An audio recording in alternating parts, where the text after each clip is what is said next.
Reality distortion field. Sound of gentle ambient music fades in and then settles quietly into the background. Welcome. As we continue our descent, we arrive at level 51. Here, in the deep, pressurized waters below the surface, we encounter a phenomenon both fascinating and deeply unsettling. We are now entering the reality distortion field. The term itself does not originate in psychology, but in the world of technology. It was famously coined in the 1980s by engineers at Apple to describe the singular effect their co-founder, Steve Jobs, had on the people around him. It was said that in his presence, his immense charisma, unwavering self-belief, and sheer force of will could convince anyone of almost anything. Impossible deadlines became achievable. Flawed ideas seemed brilliant. The objective facts of a situation would seem to bend and warp to fit his desired narrative. When you were in the field, you believed. Once you left his presence, the spell would often break, and you would be left wondering how you had been so thoroughly convinced.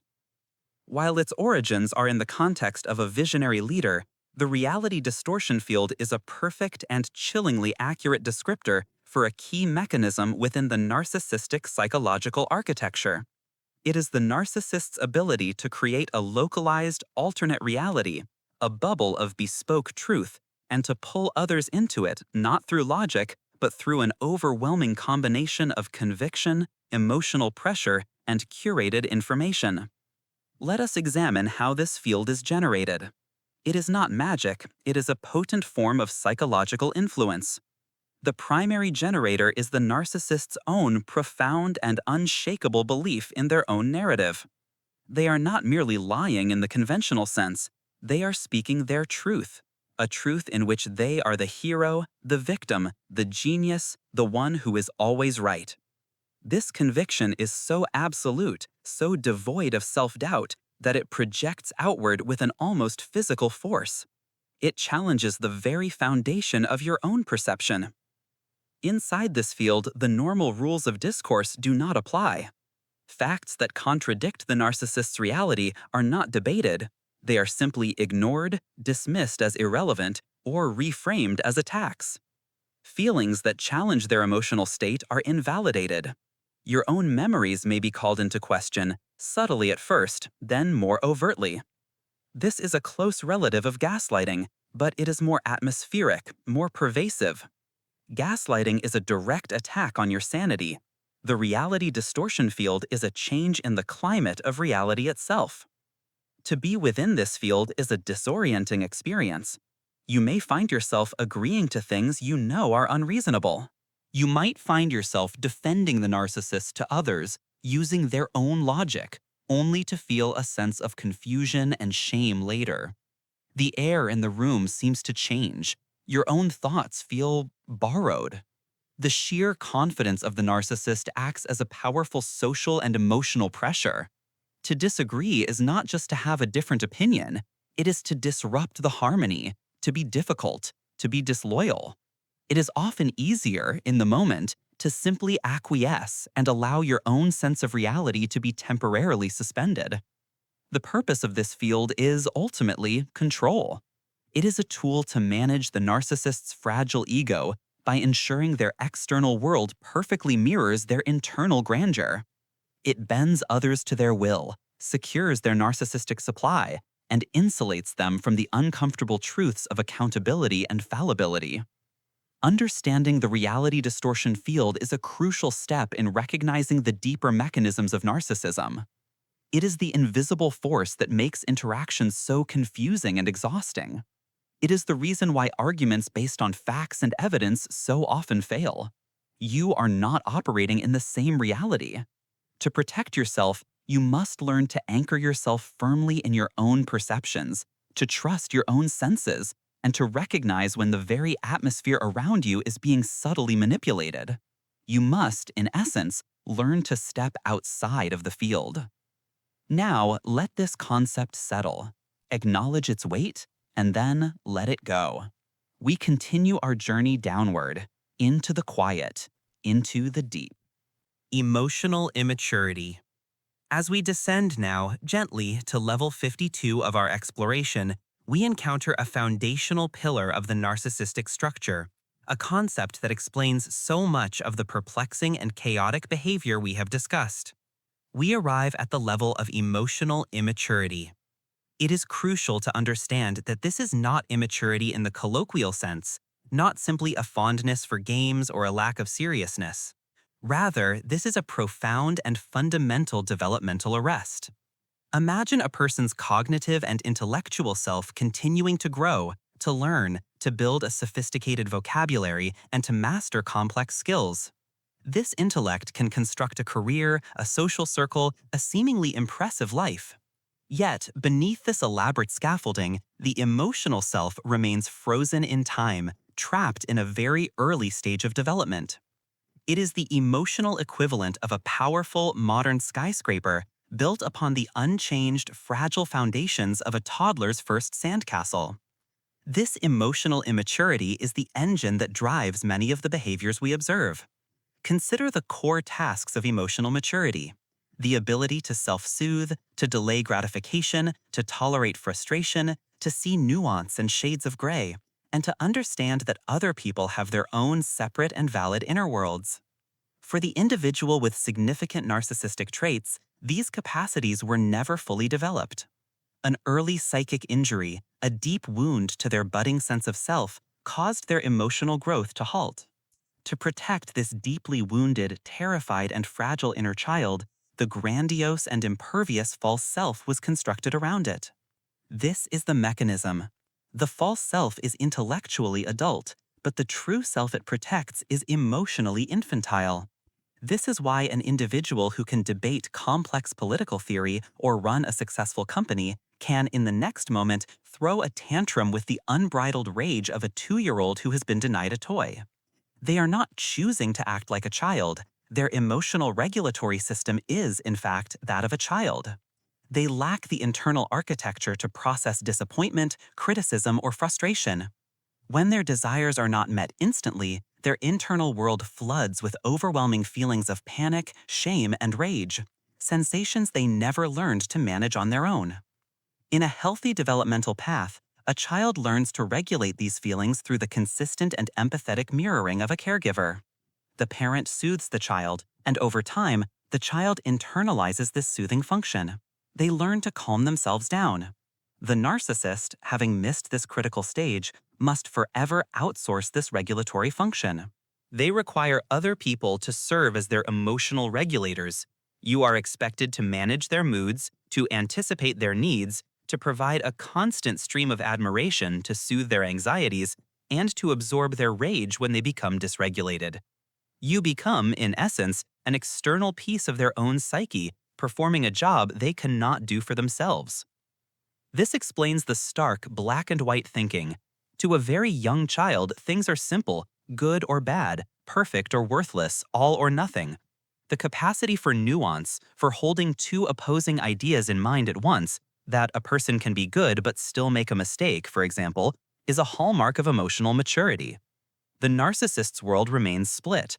You are either a perfect source of supply, idealized and adored, or you are a frustrating, worthless object to be devalued and discarded. There is no middle ground because their emotional software was never updated to process it. As you drift now, consider this duality: the capable, often charming adult exterior and the demanding, terrified, and emotionally undeveloped child within. Understanding this schism is key to understanding the entire structure. It is not an excuse for harmful behavior, but it is a fundamental explanation. It is the perpetually unmet infantile need dictating the actions of an adult form. It is the core of level 52, a profound and deeply consequential emotional immaturity. Lack of object constancy. As we continue our descent, leaving the turbulent upper layers of the iceberg far behind, we arrive now at level 53. Here, in the quiet, pressurized depths, we encounter a concept that is not merely a behavior, but a fundamental pillar of the narcissistic psyche: the lack of object constancy. To understand its absence, we must first gently grasp what it is. Object constancy is a crucial developmental milestone, typically achieved in early childhood. It is the ability to maintain a positive emotional bond with another person, even when they are distant, absent, or when you are feeling hurt, angry, or disappointed by them. Think of a securely attached child. When their mother leaves the room, they may cry, but a core internal sense remains that their mother still exists, that she still loves them, and that she will return. This internalized image of the good mother provides comfort and stability. In healthy adulthood, this translates into the ability to weather disagreements in a relationship. You can be frustrated with your partner, yet simultaneously hold the knowledge that you love them, that they are a good person, and that this conflict does not erase the entire history of your connection. You can hold two opposing feelings at once. I am angry with you right now, and I love you and know we will be okay. For the individual with significant narcissistic traits, this internal mechanism is profoundly underdeveloped or altogether absent. Their psychological world operates more like a flickering switch than a steady flame. There is no constancy. There is only the immediate moment. This is a concept born from the work of psychodynamic theorists like Margaret Mailer, who described the process of a child separating from their parent and forming their own identity. A failure in this process, particularly in what she called the rapprochement phase, can lead to this fractured internal world. The mechanism is tied directly to the narcissist's unstable sense of self. Because their self-worth is not generated internally, it must be constantly regulated by external sources. You, as a person in their life, are not seen as a whole, complex individual. Instead, you are perceived primarily for the function you serve. When you are providing validation, admiration, and agreement, what is known as narcissistic supply, you are all good. You are idealized, placed upon a pedestal, and they feel a powerful, positive connection to you. However, the moment you fail to perform this function, by disagreeing, setting a boundary, needing something for yourself, or offering even mild criticism, the switch flips. In that instant, all the positive feelings and memories associated with you become inaccessible to them.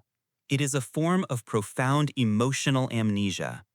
They cannot hold the image of the good you in their mind while they are experiencing the bad you. You are no longer the person who loved them yesterday. You are only the person who is frustrating them in this exact moment. This explains the shocking speed of the idealization devaluation cycle. 1 minute, you are the most perfect, insightful, and wonderful person they have ever known.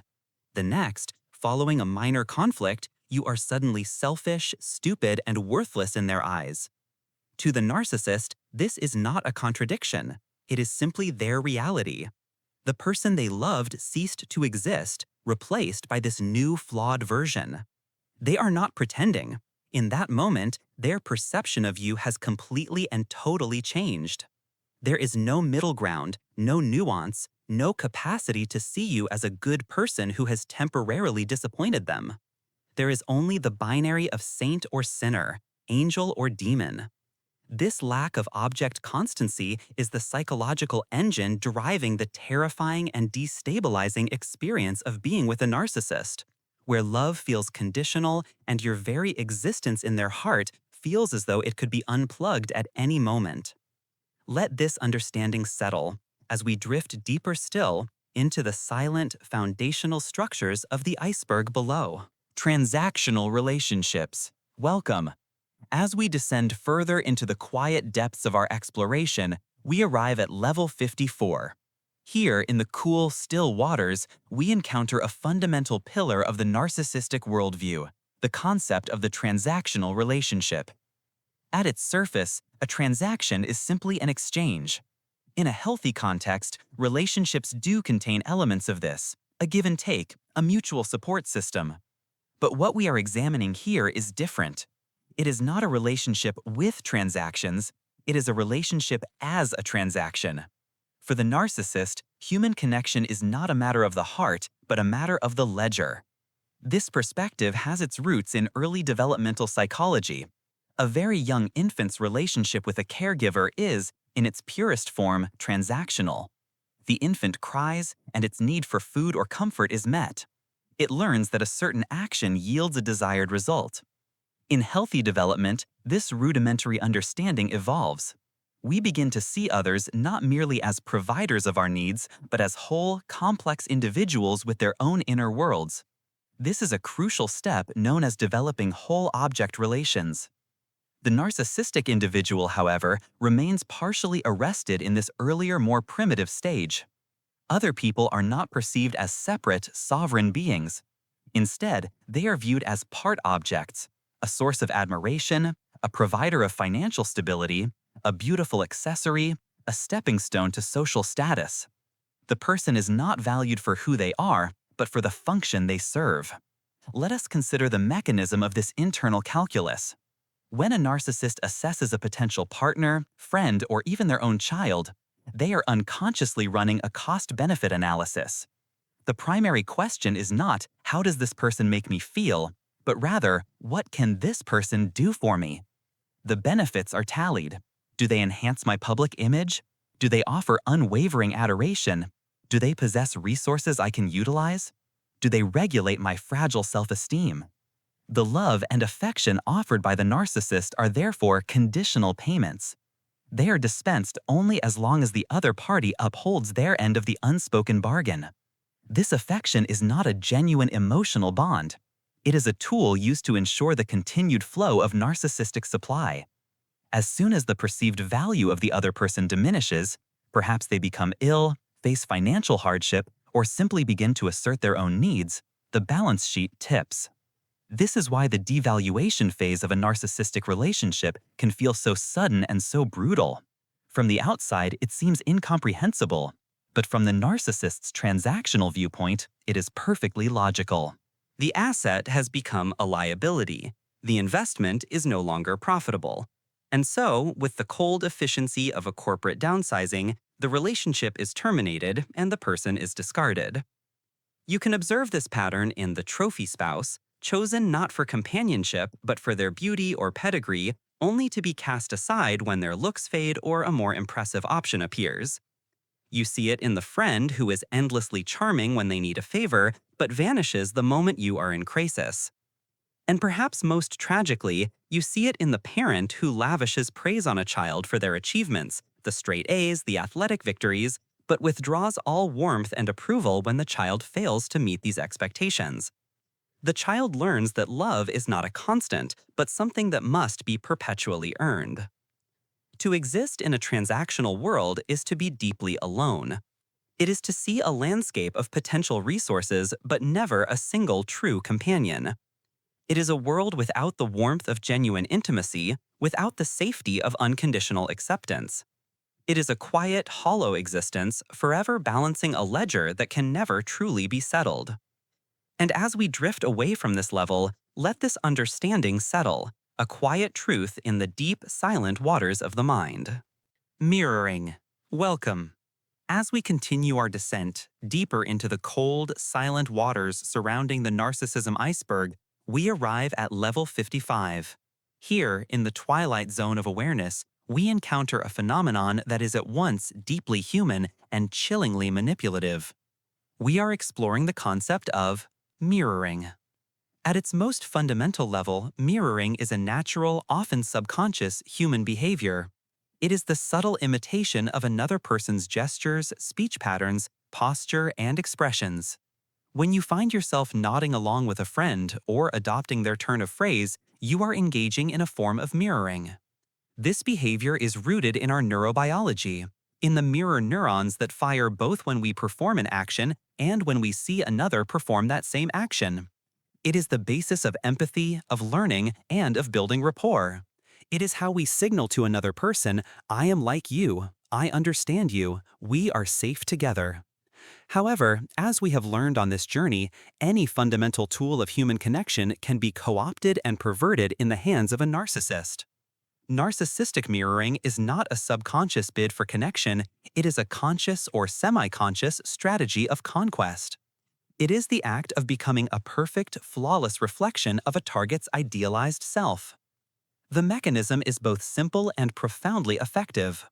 In the initial stages of an interaction, what is often called the love bombing phase, the narcissist becomes a psychological chameleon. They are not presenting an authentic self. Rather, they are conducting reconnaissance. They listen intently, not to understand, but to gather data. They study your hopes, your dreams, your deepest insecurities, your political views, your taste in music, your unique sense of humor, and the values you hold most dear. Once this data is collected, the mirroring begins. They will reflect this information back to you, not as a copy, but as an astonishing coincidence of shared identity. You love a specific obscure band from the 90s? It turns out that band's music was the soundtrack to their most formative years.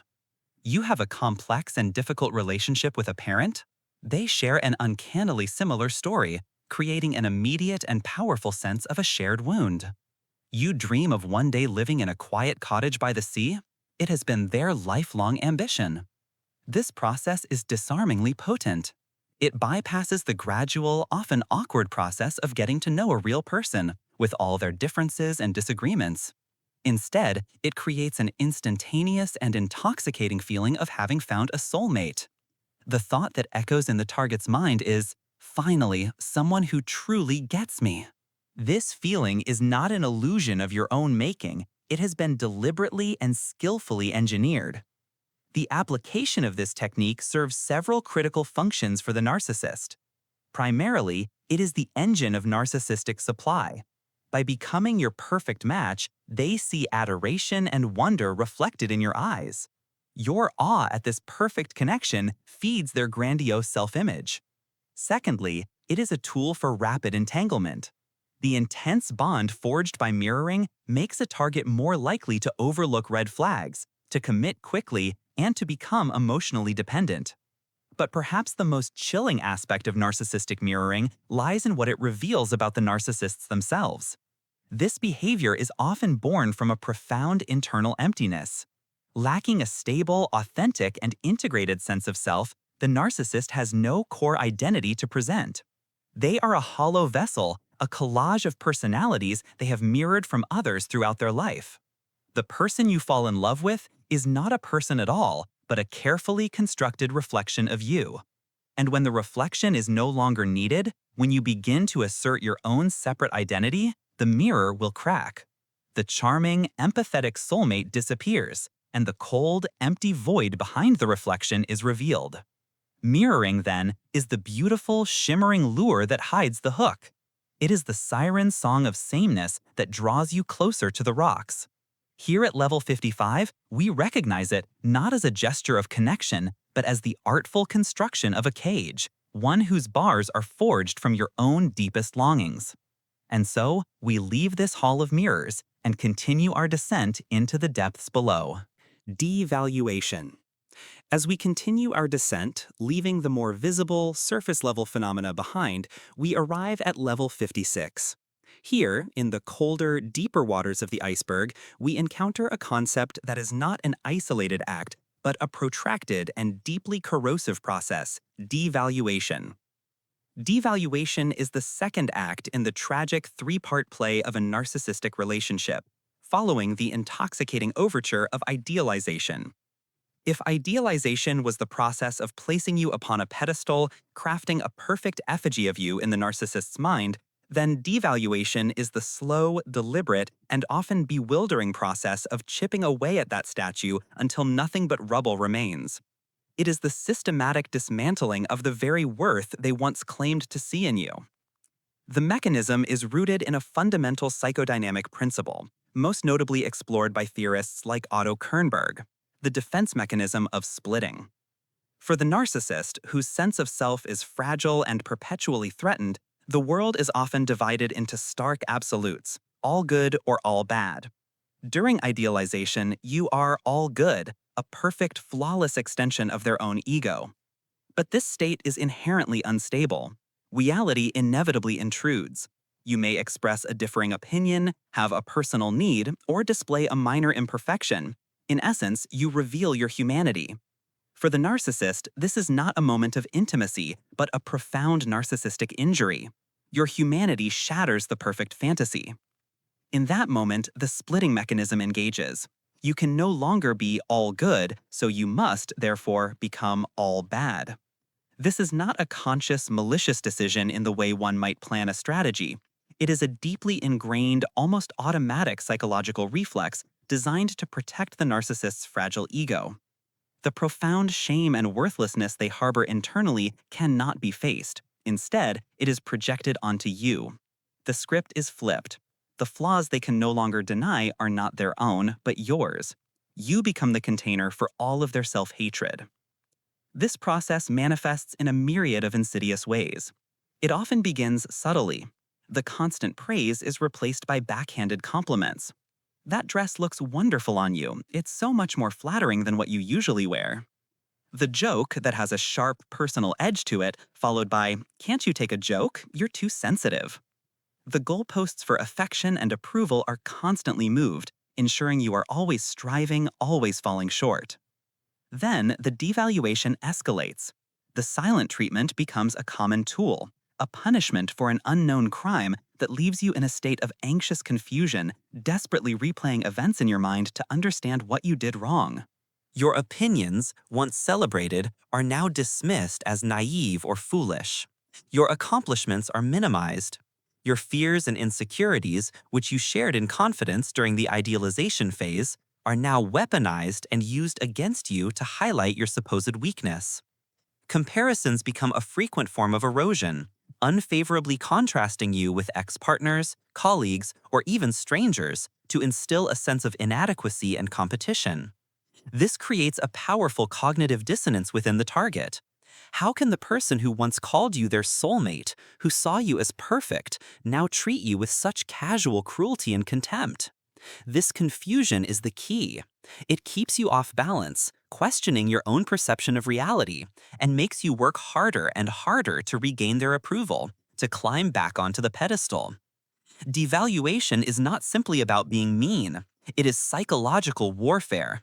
It is the conversion of a person into an object whose value is determined solely by the narcissist and can be reduced to zero at their whim. It is a painful, disorienting phase designed to break down your self-esteem, create dependency, and reaffirm the narcissist's own desperately needed sense of superiority. It is the chilling wind that precedes the final, inevitable act of discard, leaving the target feeling hollowed out, confused, and a shadow of the person they were before the cycle began. Idealization. Welcome back. As we continue our slow descent into the deep, quiet waters of the narcissism iceberg, we leave the more visible surface phenomena behind. Here, in the colder, darker currents, the structures become more complex, more foundational to the entire mass above.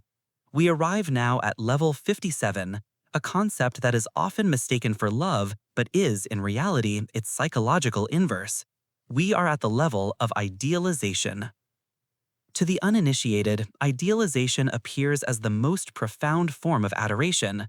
It is the dizzying, intoxicating experience of being placed upon a pedestal, of being seen as perfect, flawless, and uniquely special. It is the phase of the relationship where you are told you are the one they have been waiting for their entire life, that you are unlike anyone else they have ever met.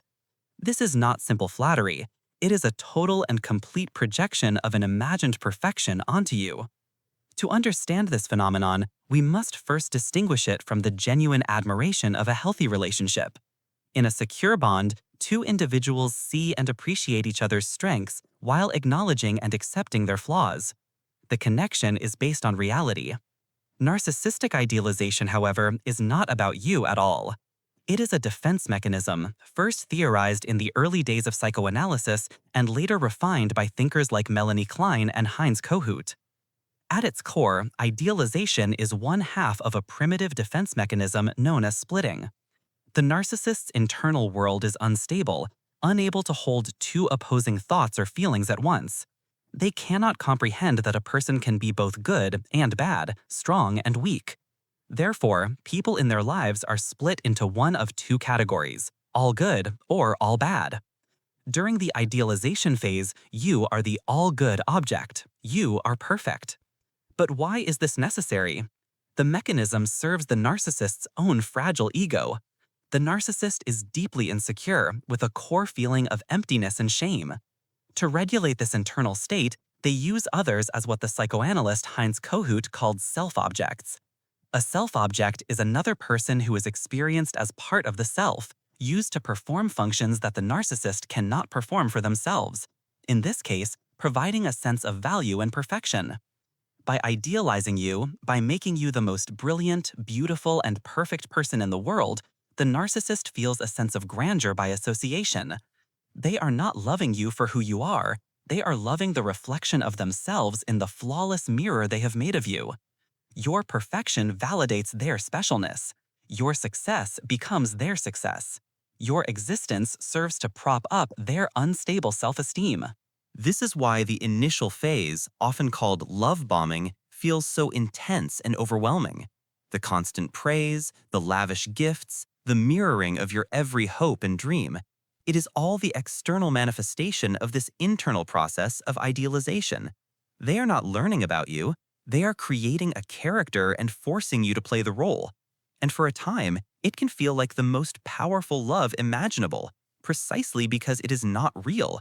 It is a fantasy, and fantasies are always more potent than reality.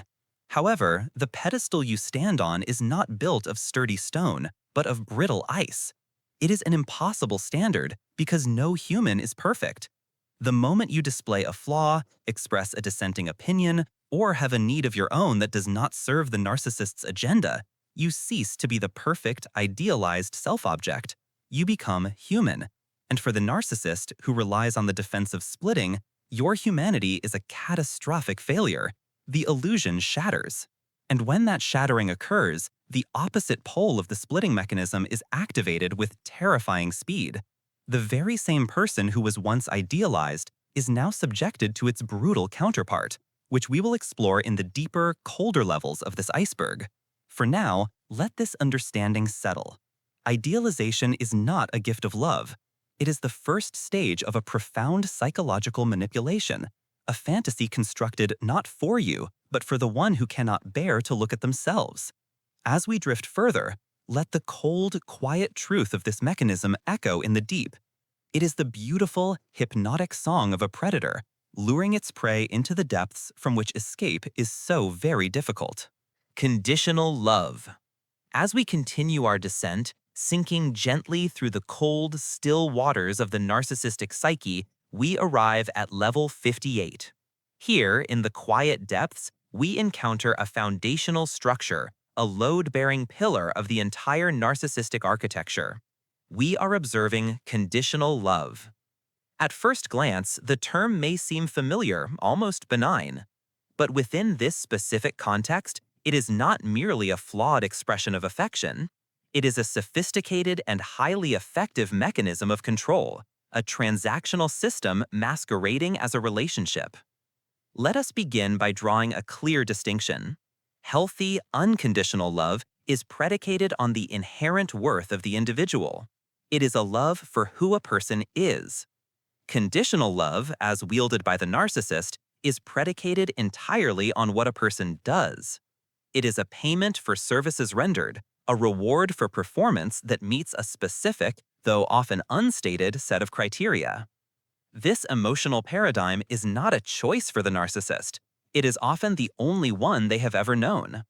If we trace its origins, we often find a childhood where affection and validation were themselves conditional. The future narcissist was not loved for simply existing, but was praised for achievements, for reflecting well upon their caregivers, for fulfilling a role. They learned at a fundamental level that love is not a state of being, but a wage to be earned. Their worth became synonymous with their utility, and so this is the only model they can replicate. They do not give love freely because they have no internal concept of what that means. Instead, they dispense it as a currency to purchase compliance, admiration, and service. The mechanism of conditional love is devastatingly effective because it operates on the principles of intermittent reinforcement. The recipient of this love is placed on a treadmill of performance. The conditions for receiving affection are constantly shifting, dictated entirely by the narcissist's needs of the moment. One day, love is granted for being quiet and unobtrusive. The next, it is withdrawn for the very same behavior, now framed as being distant or uninteresting. This creates a state of profound instability and anxiety in the partner, child, or friend.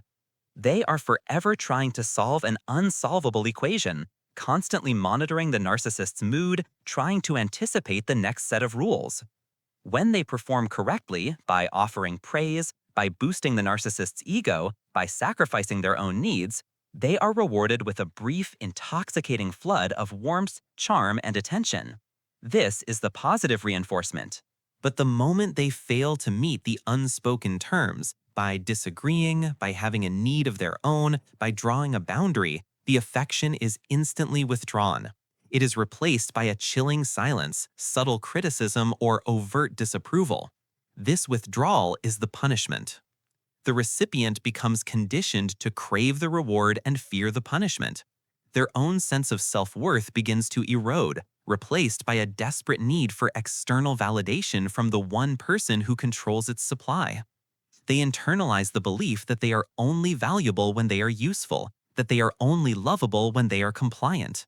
Their identity becomes a reflection of the narcissist's desires. They learn to silence their own thoughts, suppress their own feelings, and abandon their own ambitions, all in a ceaseless effort to earn the next fleeting moment of love. Therefore, as we observe this phenomenon at level 58, we see it for what it truly is, not love at all, but a form of behavioral engineering. It is a system designed to create dependency, to ensure a steady supply of admiration, and to maintain absolute control.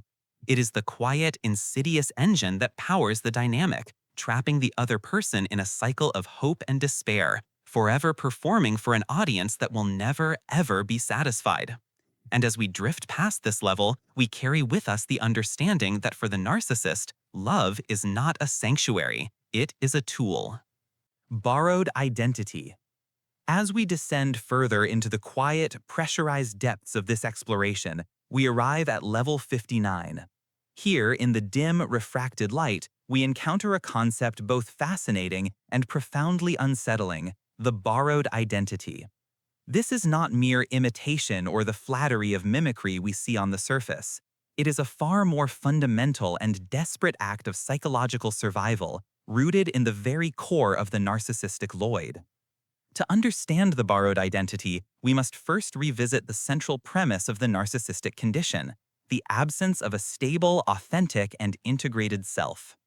Where a healthy individual develops a sense of identity through a lifetime of experiences, values, and internal feedback, the narcissist possesses what is often described as a hollow core, an internal emptiness. This void is a source of immense, albeit often unconscious, terror and shame. An identity must be constructed to face the world, but with no internal blueprint, no authentic material to build with, the narcissist must source their materials externally. This is where the borrowing begins. It is a process far more comprehensive than simply adopting a new hobby or a new style of dress to impress a partner. The borrowed identity is a wholesale appropriation of another person's persona. The narcissist identifies a target, someone they idealize, envy, or see as possessing the social capital, confidence, or success they crave. This individual becomes a template, a prefabricated self ready for adoption. The mechanism is one of intense, almost forensic observation and absorption. The narcissist studies their target with a focus that can feel like profound admiration or even love, but is, in reality, a form of voracious data collection. They absorb the target's mannerisms, their cadence of speech, their specific vocabulary, their opinions on art, politics, and philosophy. They learn their anecdotes, their personal history, their triumphs, and their tragedies. This information is not merely stored, it is assimilated. Soon, the performance begins. The narcissist starts to deploy these borrowed traits. They will tell their target's stories as if they were their own, often with minor alterations to fit their personal narrative.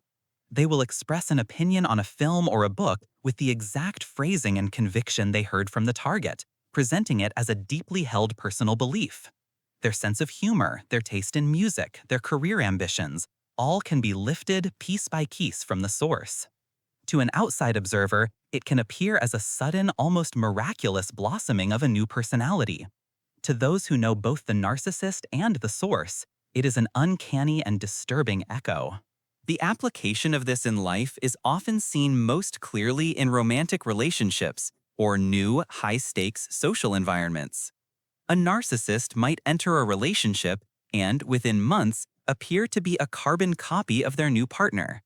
If the partner is an avid rock climber, the narcissist is suddenly a passionate mountaineer, recounting tales of past climbs that never occurred.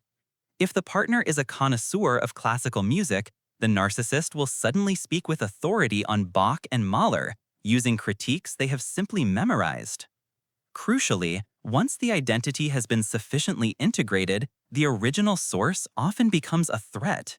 The target's continued presence is a constant, living reminder that the narcissist's self is a fabrication. This is why the idealization phase so often gives way to devaluation and discard. By pushing away or destroying the source, the narcissist can sever the link to the original, claiming full ownership of the stolen persona. They can finally believe, for a time, that this meticulously constructed collage of borrowed traits is their own authentic self. The borrowed identity, therefore, is a fragile psychic scaffolding erected to conceal an abyss. It is an exhausting, lifelong performance, requiring constant maintenance and the acquisition of new material as old personas become outdated or are exposed. As you drift deeper into stillness, consider the immense, silent effort required to uphold such a structure, a silent testament to the void it was designed to conceal. Magical thinking. As we descend now deeper into the quiet architecture of the narcissistic mind, we arrive at level 60.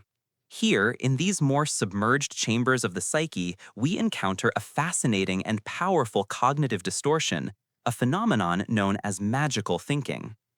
In the broadest psychological sense, magical thinking is the belief that one's internal thoughts, wishes, or desires can directly influence events in the external world without a plausible physical link. It is a belief in a causality that defies logic and science. The developmental psychologist Jean Piaget first observed this as a normal and charming stage in early childhood. A child might believe that if they wish very hard for a sunny day, the clouds will part, or that by stepping on a crack, they might truly cause harm. It is a way for a developing mind to make sense of a vast and confusing world, to feel a sense of agency and control before it can fully grasp the intricate laws of cause and effect. In most individuals, this type of thinking recedes as rational, evidence-based thought develops.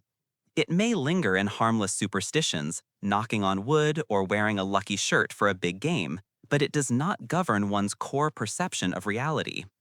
For the narcissist, however, magical thinking is not a relic of childhood. It is an essential, load-bearing pillar in the cathedral of their self-concept. It is actively cultivated and weaponized to serve the insatiable needs of their ego. So, how does this manifest?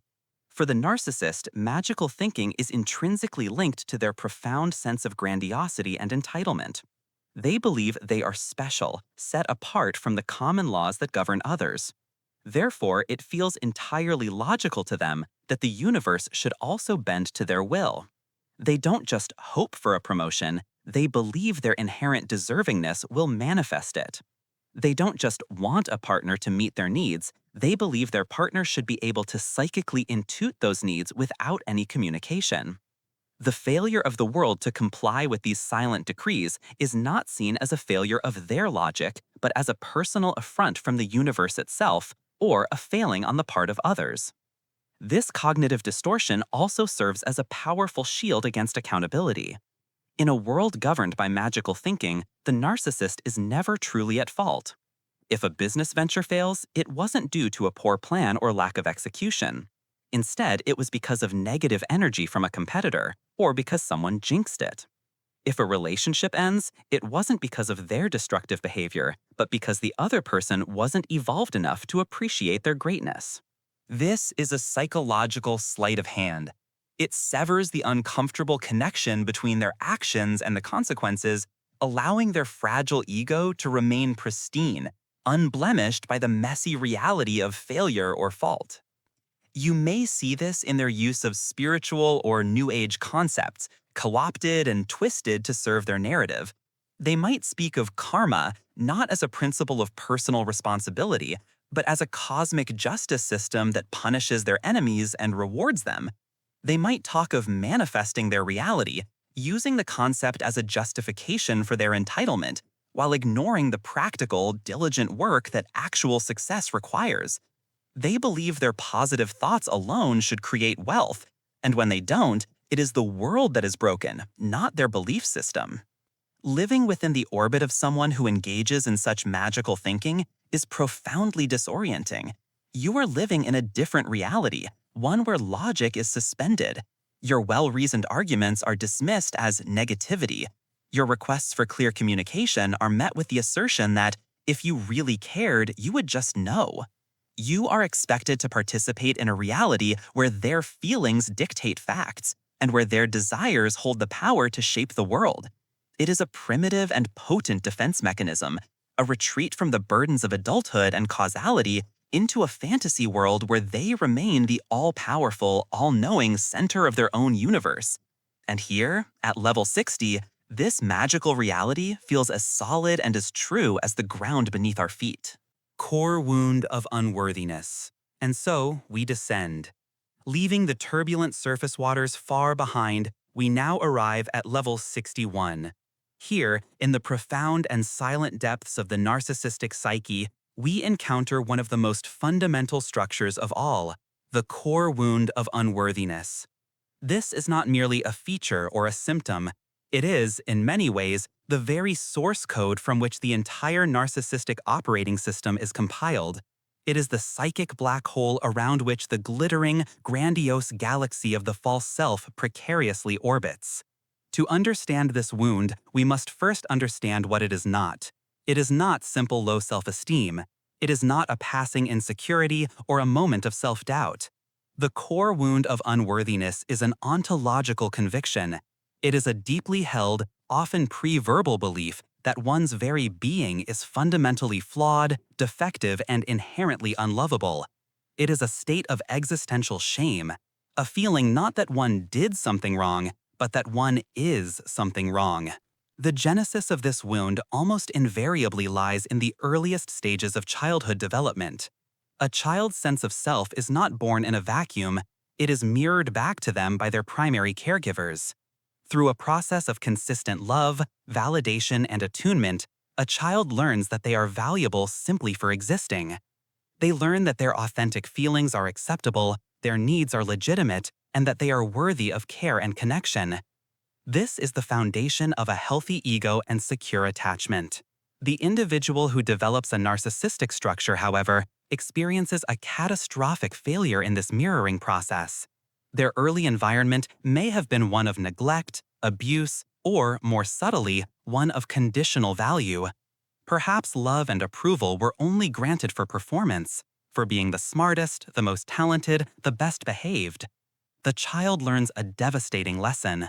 Their authentic self, with its messy emotions and simple needs, is not enough. It is unacceptable. It is unworthy. This external invalidation becomes internalized as a permanent, unshakable truth.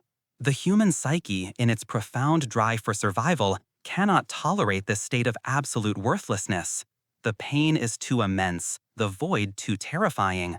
And so, a powerful and desperate defense mechanism is deployed.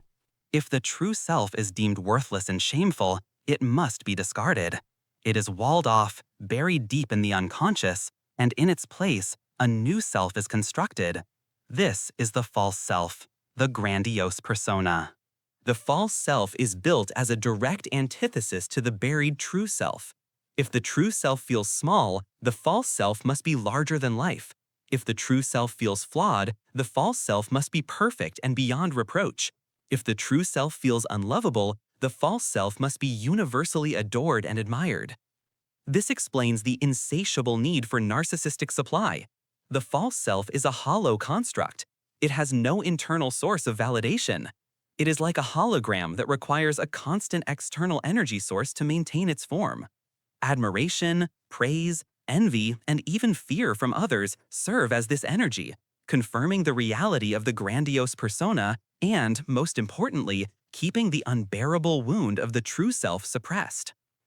When you understand this mechanism, so much of the perplexing behavior begins to make sense. Narcissistic rage, for example, is not the anger of a confident person who has been wronged. It is the panicked, terrifying reaction of the psyche when the false self is threatened. A minor criticism, a perceived flight, or being ignored is not just an insult. It is a crack in the entire defensive structure, threatening to let the light in on the horrifying emptiness beneath.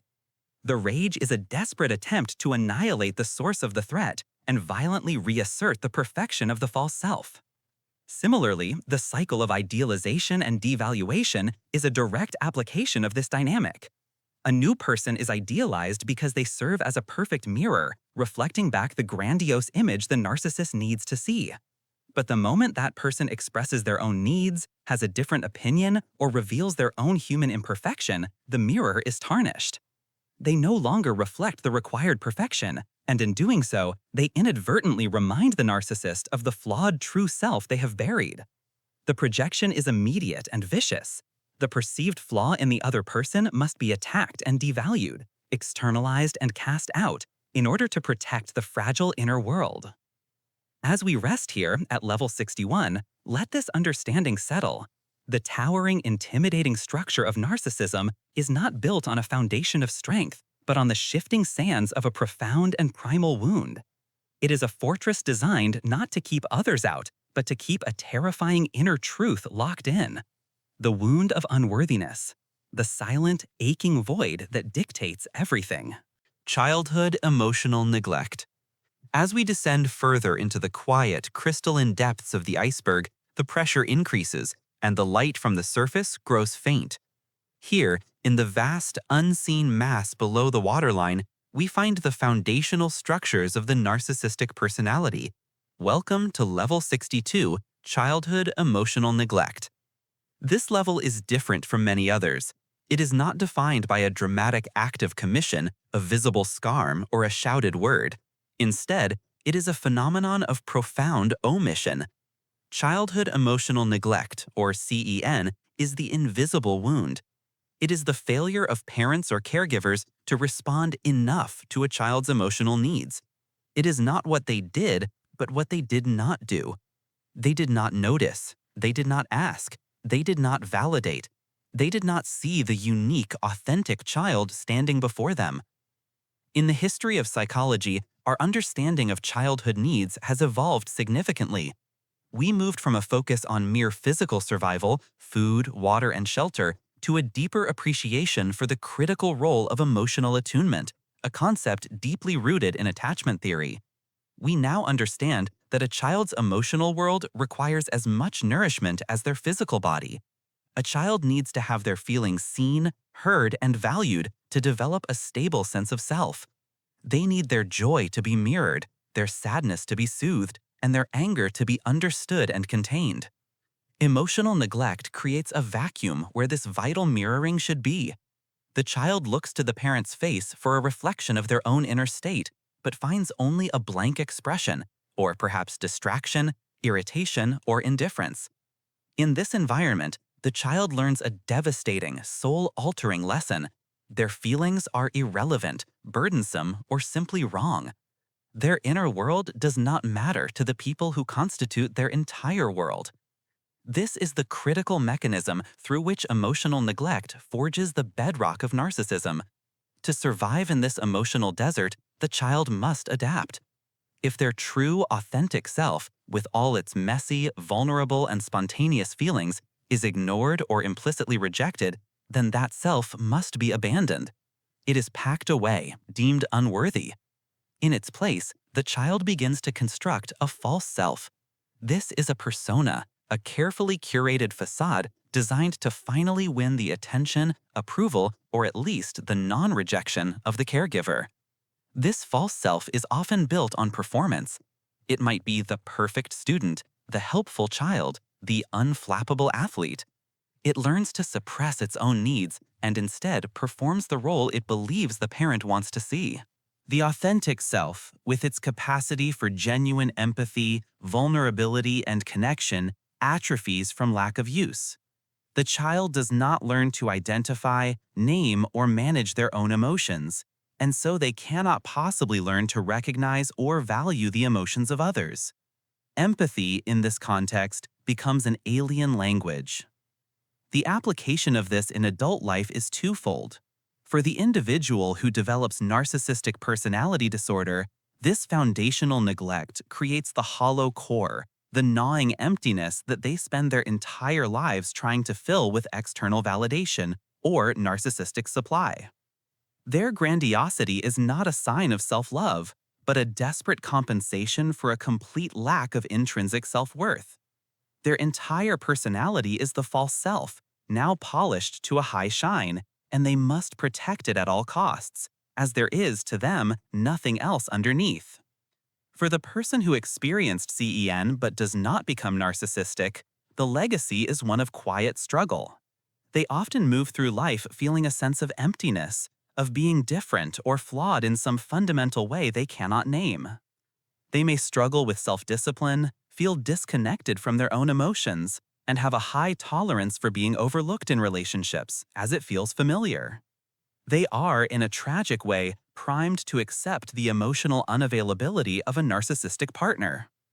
Childhood emotional neglect is the silent, freezing water that shapes the massive, unseen base of the iceberg. It is the wallpaper of a childhood, so pervasive and constant that it goes unnoticed. It is the silence in a home where a child's heart is crying out, but no one turns to listen. And in that silence, a profound and lasting deviation in the course of a human soul is set. Insecure attachment style. As we continue our descent, sinking deeper into the cold, quiet truths of the iceberg, we arrive at level 63. Here, in the immense pressure of the deep, we find a foundational concept, a psychological bedrock upon which so much of the narcissistic structure is built. We are at the level of the insecure attachment style. This is not a behavior, nor a conscious choice. It is a fundamental, often unconscious, framework for relating to the world forged in the crucible of our earliest moments. To understand it is to understand the very soil in which the seed of narcissism can find purchase and grow. The theory of attachment was pioneered in the mid-20th century by British psychologist John Bowlby. Observing infants, he posited that the need to form a strong emotional bond with a primary caregiver is a biological imperative, as essential to our survival as food or warmth. This bond is meant to create what he called a secure base, a safe harbor from which a child can explore the world, and a haven to which they can return in times of distress. His colleague, Mary Ainsworth, later developed a method to observe these bonds in action called the strange situation. Through this, she identified two primary categories: secure attachment and insecure attachment. A securely attached child feels confident that their caregiver is available, responsive, and loving.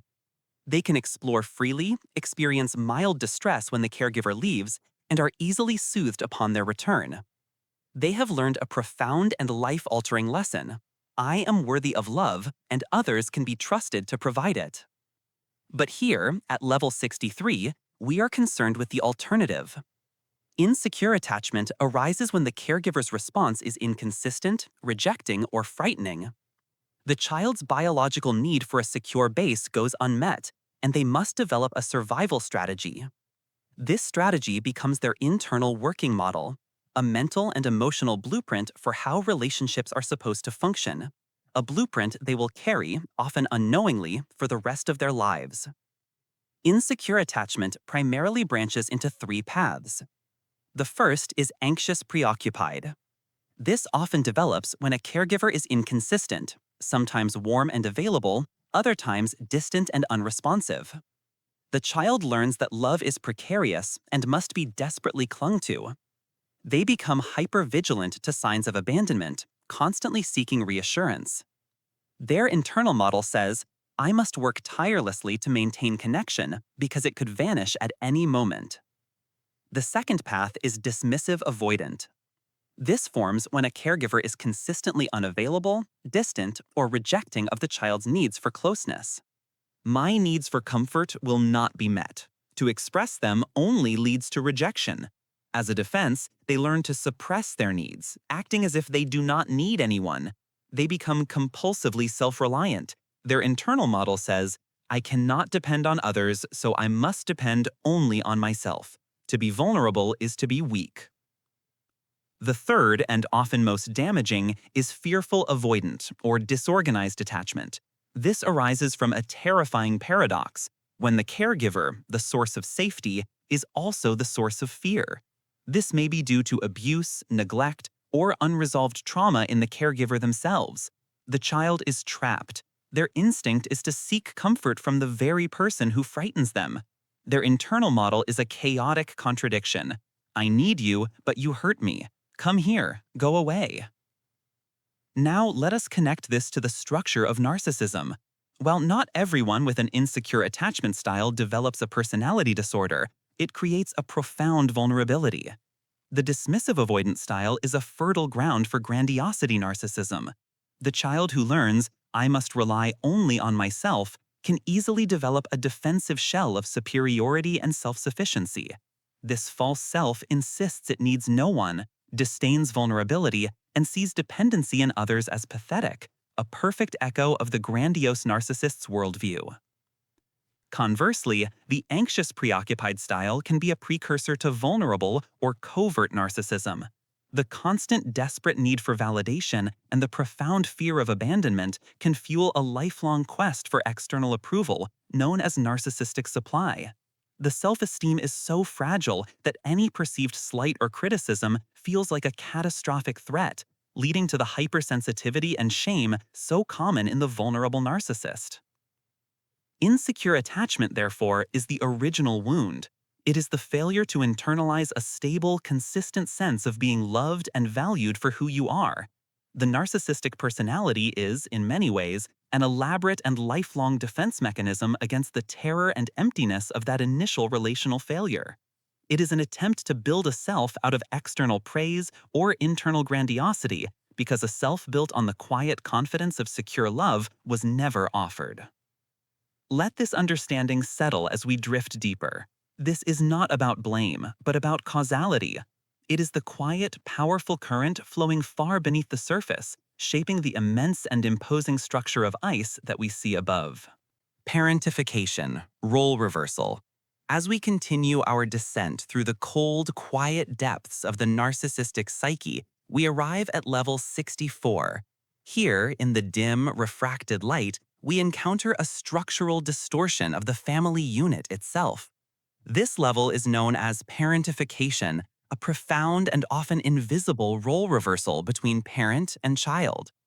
Parentification is a term that originates from family systems theory, most notably explored by psychiatrist Ivan Bazarmenyi-Nagy.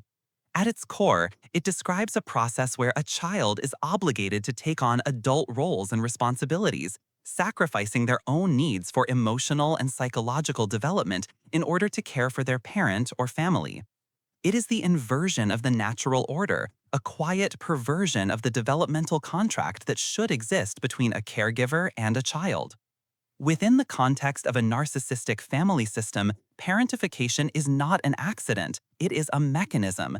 It is a direct consequence of the narcissistic parent's inability to see the child as a separate, autonomous individual with their own needs.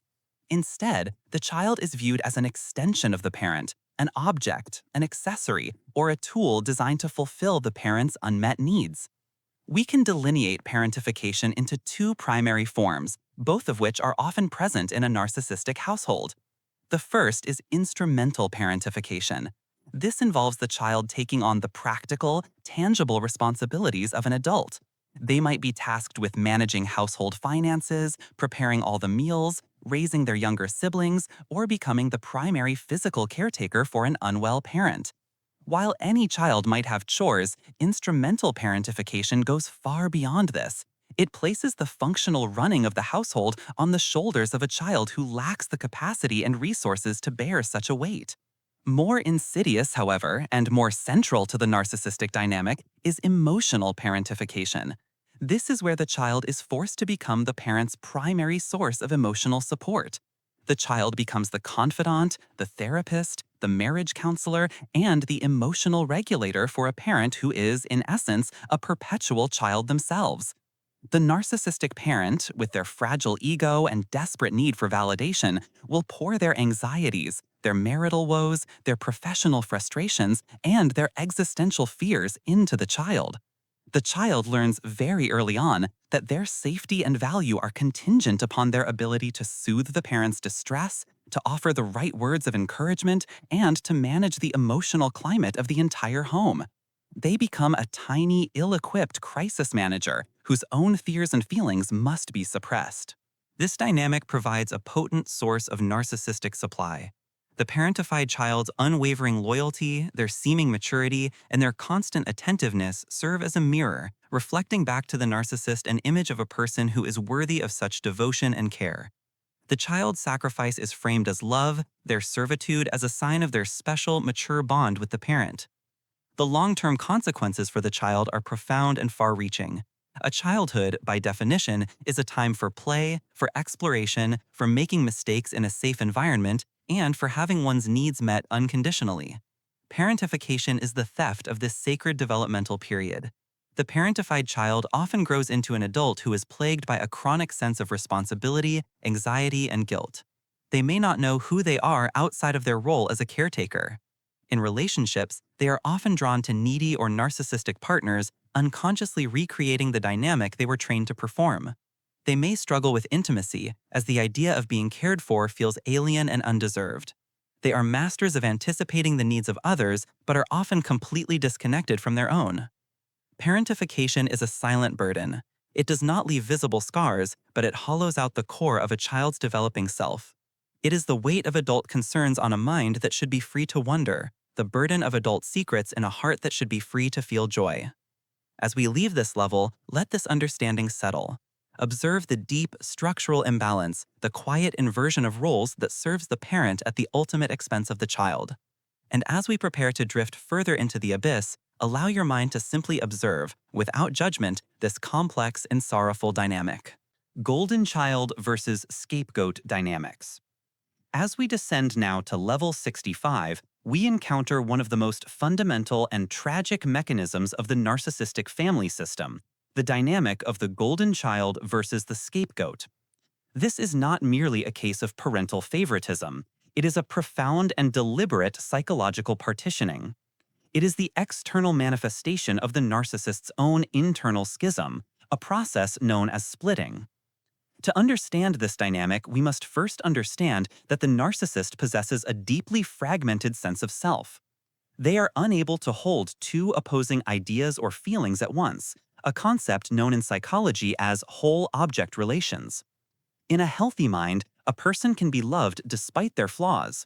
They are seen as a complete, integrated whole. The narcissist lacks this capacity. For them, things are either all good, idealized and perfect, or all bad, devalued and worthless. Unable to integrate their own flaws and insecurities into their grandiose self-image, they must find a place to put them. They must project these disowned parts of themselves onto an external target. Simultaneously, they must create an external reflection of their idealized self. The family, and particularly the children, become the canvas upon which this internal drama is painted. And so, the roles are cast. The golden child is chosen to be the vessel for the narcissist's idealized self-image. This child can do no wrong. They are showered with praise, attention, and special privileges. Their achievements are magnified and paraded as a direct reflection of the parent's own greatness. The narcissist looks at the golden child and sees their own fantasized perfection. However, this is not love. It is a conditional and terrifyingly fragile arrangement. The child is not loved for who they are, but for the role they play. Their identity is not their own. It is an extension of the parent's ego. The pressure to maintain this perfection is immense, and any failure to meet the narcissist's needs, any assertion of their own separate identity, risks an immediate and shocking fall from grace. The golden child learns that love is transactional, and their worth is entirely dependent on performance and compliance. In the opposing corner stands the scapegoat. This child is the repository for all of the narcissist's projected self-hatred, shame, and failure. They are the designated problem, the source of all family discord, the one who is always at fault.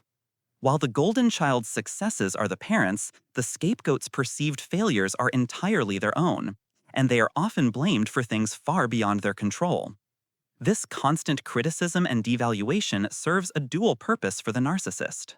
It provides a convenient target for their rage and frustration, a way to regulate their own volatile emotions, and by creating a bad child, it reinforces the narcissist's own sense of being a good, albeit long-suffering parent. The scapegoat internalizes a profound sense of worthlessness and shame. They grow up believing they are inherently flawed, difficult, and unlovable. Yet, paradoxically, the scapegoat sometimes has a clearer path to healing. Because they were never afforded the intoxicating illusion of the parent's love, they are often the first to recognize the family's dysfunction. Their reality was never gilded with false praise. They were forced to develop resilience and to seek validation outside of the toxic family unit, which can, in the long run, lead them to break free and build a more authentic sense of self. This dynamic is a deliberate strategy of divide and conquer. It pits siblings against one another, destroying any possibility of a united front. The golden child learns to look down on the scapegoat, reinforcing the family narrative. The scapegoat feels resentment and envy towards the golden child. The roles can also be fluid and subject to change based on the narcissist's whims, creating a climate of constant instability where the children are perpetually vying for a precarious position of favor.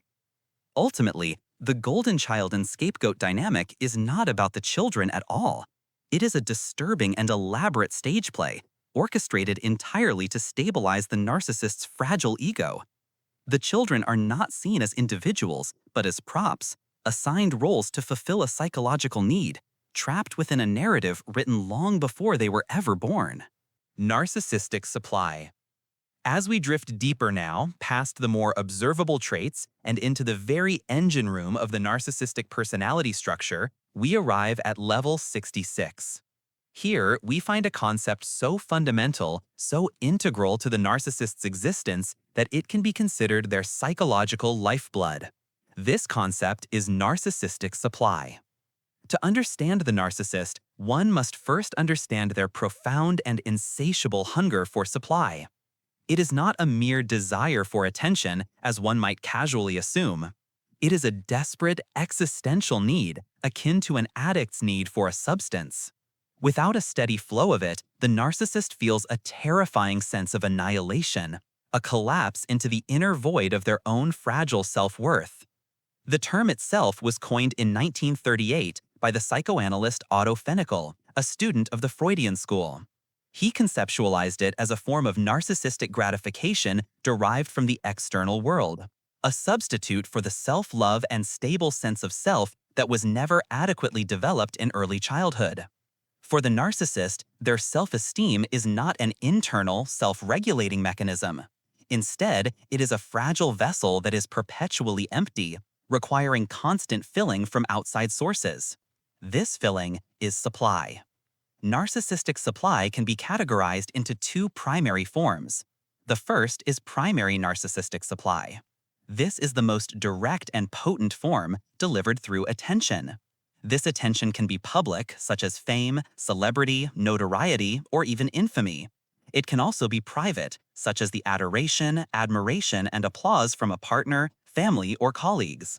Critically, however, primary supply is not limited to positive attention. Fear, conflict, and drama are also powerful sources. To be hated or feared is still to be the center of someone's emotional world. The narcissist's psyche makes a simple calculation.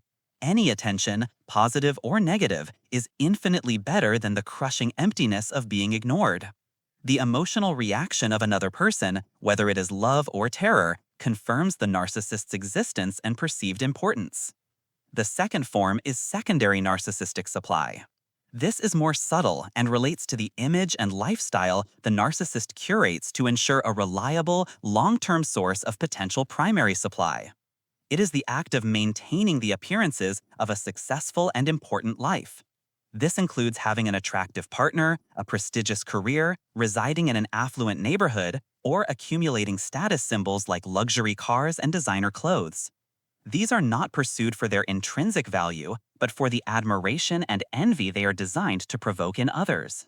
The secondary supply, the impressive job, the beautiful spouse, is the infrastructure that ensures a steady stream of primary supply, the compliments and recognition that come with them. This relentless quest for supply dictates nearly all of the narcissist's behaviors. The initial phase of a relationship, often called love bombing, is an exercise in securing a new, high-grade source of supply. The intense flattery, attention, and mirroring are designed to overwhelm the target, making them a dedicated and adoring provider. Conversely, when this positive supply begins to wane, or when the narcissist grows bored, the devaluation phase begins. This is where the mechanism of negative supply becomes clear. The narcissist will provoke arguments, engage in passive aggression, and manufacture chaos. The ensuing emotional distress, the tears, the anger, the pleading from their target, this is all a potent form of supply. It reassures the narcissist of their power and control, proving they can still command a powerful emotional response. This is why a narcissist will often keep multiple sources of supply in rotation. They are constantly grooming new acquaintances, maintaining contact with former partners, and triangulating relationships to ensure their supply chain is never broken. If one source runs dry, they must have another ready to tap. The act of hoovering, attempting to draw a discarded partner back into the dynamic, is almost always a symptom of a supply crisis. Understanding narcissistic supply moves us beyond simple labels of arrogant or selfish. It reveals a tragic and desperate internal mechanism. The narcissist is not operating from a position of strength or genuine superiority, but from a place of profound inner deficiency. Their entire world is constructed around the management of this deficiency, a constant, exhausting, and ultimately futile effort to fill a void that has no bottom. Every interaction, every relationship, every achievement is measured by a single metric: how much supply can it provide? Fear of intimacy. As we continue our descent, allowing the gentle current of this exploration to guide you deeper into a state of rest, we arrive at level 67. Here, in the cold, clear depths of the narcissistic psyche, we encounter a profound and defining paradox: the fear of intimacy. On the surface, this seems contradictory. The narcissist, after all, is a being who craves attention, admiration, and connection. They actively pursue relationships, often with an intensity that can feel intoxicating. Yet, this pursuit is not for intimacy as we understand it. It is a hunt for supply. True intimacy, the kind built on mutual vulnerability, trust, and authentic emotional exchange, is, to the narcissist, one of the greatest threats imaginable. Let us examine this concept more closely. For a healthy individual, intimacy is a source of comfort, support, and profound connection. It is the feeling of being truly seen and accepted, flaws and all. For the narcissist, however, being truly seen is tantamount to being exposed. Their entire identity is built upon a meticulously crafted facade, the grandiose, flawless, and superior false self. Intimacy requires this mask to be lowered, and beneath it lies the fragile, insecure, and shame-ridden true self they have spent a lifetime disowning. Therefore, intimacy is not perceived as a safe harbor, but as a treacherous space where they risk interrogation, judgment, and, most terrifyingly, abandonment. The closer someone gets, the more likely they are to see the cracks in the facade. This perceived threat triggers a primal panic. The mechanism for this fear is often rooted in early developmental experiences. In a childhood where love and approval were conditional, where vulnerability was punished or exploited, a core belief was forged: closeness is dangerous. To be vulnerable is to give someone ammunition to hurt you. To rely on another is to cede control. The narcissistic personality structure forms as a defense against this perceived danger. It is a fortress built to ensure that no one can ever get close enough to inflict that kind of wound again. In practice, this fear of intimacy manifests as the classic push-pull dynamic that is so confusing and painful for their partners. The cycle begins with an intense pull, a phase of idealization. They shower you with attention and affection, mirroring your desires and creating a powerful illusion of a soulmate connection. This is the pursuit of supply, not the building of intimacy.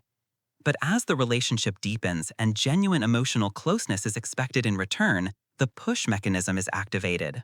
The narcissist's fear kicks in. They must create distance to feel safe again. This is achieved through a variety of subtle and overt tactics. They may start arguments over trivial matters, manufacturing conflict to sabotage the harmony. They might become hypercritical, nitpicking your flaws to justify their emotional withdrawal. They may resort to stonewalling or silent treatments, creating a cold and impenetrable wall. Or they may triangulate, bringing a third person into the dynamic to dilute the intensity of your one-on-one connection. All of these behaviors serve a single purpose: to push you away to a manageable distance where they can regain a sense of control and protect their fragile ego from the perceived threat of your closeness. It is a tragic, self-perpetuating cycle. They crave the validation that relationships provide, but their core fear prevents them from ever sustaining the genuine connection that could offer a healthier form of validation. They are left in a state of profound, self-imposed loneliness, forever chasing a reflection in the water, yet terrified of ever breaking the surface to experience the true depth of the ocean below. Here, at level 67, we see a soul trapped within a fortress of its own making, forever peering through the battlements at a world of connection they can never truly join. Rage as a response to injury. Welcome. As we continue our descent, leaving the more visible strata of the iceberg far above us, we arrive at level 68. Here, in the deep, cold pressures of the psyche, we encounter a powerful and often terrifying defense mechanism: rage as a response to injury. Allow this concept to gently unfold in your mind.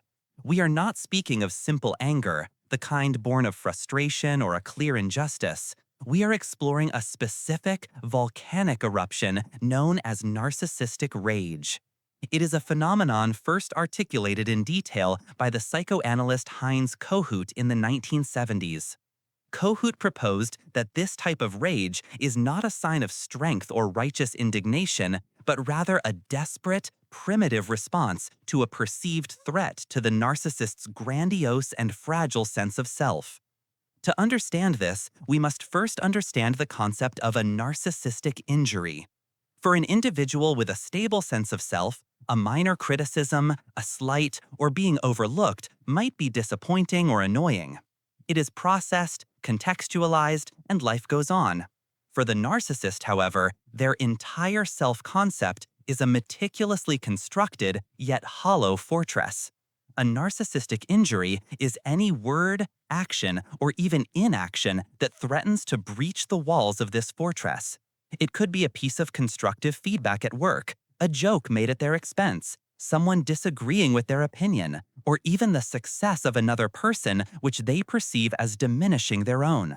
When this injury occurs, it is not merely an insult, it is an existential threat. It threatens to expose the vast, terrifying emptiness and shame that the grandiosity is designed to conceal. The narcissist's psyche cannot tolerate this exposure. It cannot process the shame or the feeling of imperfection, and so it reacts with overwhelming force. The mechanism of narcissistic rage is one of self-preservation, but it is the preservation of the false self. The rage serves a dual purpose. Firstly, it is a ferocious attempt to destroy the source of the injury. The goal is not to argue a point or to seek resolution. It is to annihilate the person or situation that dared to challenge their perceived perfection and control. The sheer disproportionality of the rage is its hallmark. A minor comment can unleash a torrent of verbal abuse, accusations, and character assassination that leaves its target stunned and confused. Secondly, the rage acts as a powerful psychological anesthetic. The intense outward-directed energy of fury completely eclipses the inward-facing feelings of shame, inadequacy, and worthlessness that the injury threatened to unearth. By becoming the aggressor, the narcissist violently reasserts a feeling of power and control, instantly patching the crack in their facade. This rage can manifest in two primary forms. The most recognizable is the explosive, overt rage, screaming, yelling, threats, and sometimes physical aggression. It is a terrifying spectacle designed to intimidate and silence the offender. But there is a second, more insidious form, the passive-aggressive or covert rage. This can manifest as a cold, seething silence. The silent treatment, sullenness, calculated neglect, and subtle sabotage are all expressions of this deep, vengeful anger. The goal remains the same, to punish and control the source of the injury, making them feel the profound discomfort that the narcissist so desperately seeks to avoid. It is crucial to understand that from the narcissist's perspective, this rage feels entirely justified. In their distorted reality, the narcissistic injury was a profound and malicious attack. Their response, therefore, feels like a necessary and righteous act of self-defense. They lack the capacity for the self-reflection required to see the immense gap between the trigger and their reaction. And so, the cycle continues. The rage pushes others away, creating more opportunities for perceived slights and abandonment, which in turn lead to further injury and more rage. As you rest here at this level, consider the immense, exhausting energy required to maintain such a fragile state. Picture the rage not as a sword, but as a shield, a desperate, chaotic defense against a perceived inner void. Let this understanding settle, and as you continue to drift, allow the turbulent waters of this level to become calm once more. Inability to self-soothe. Welcome back. As we continue our descent, allow the gentle current of this exploration to guide you deeper into a state of rest. We are now far below the surface, in the quiet, pressurized depths of the narcissistic structure.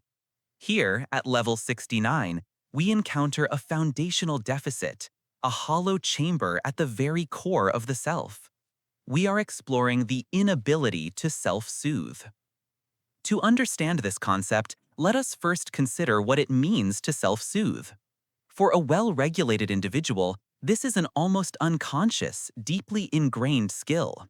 When faced with anxiety, disappointment, or fear, there is an internal voice, an inner capacity to say, "This is temporary, I am safe, I can handle this."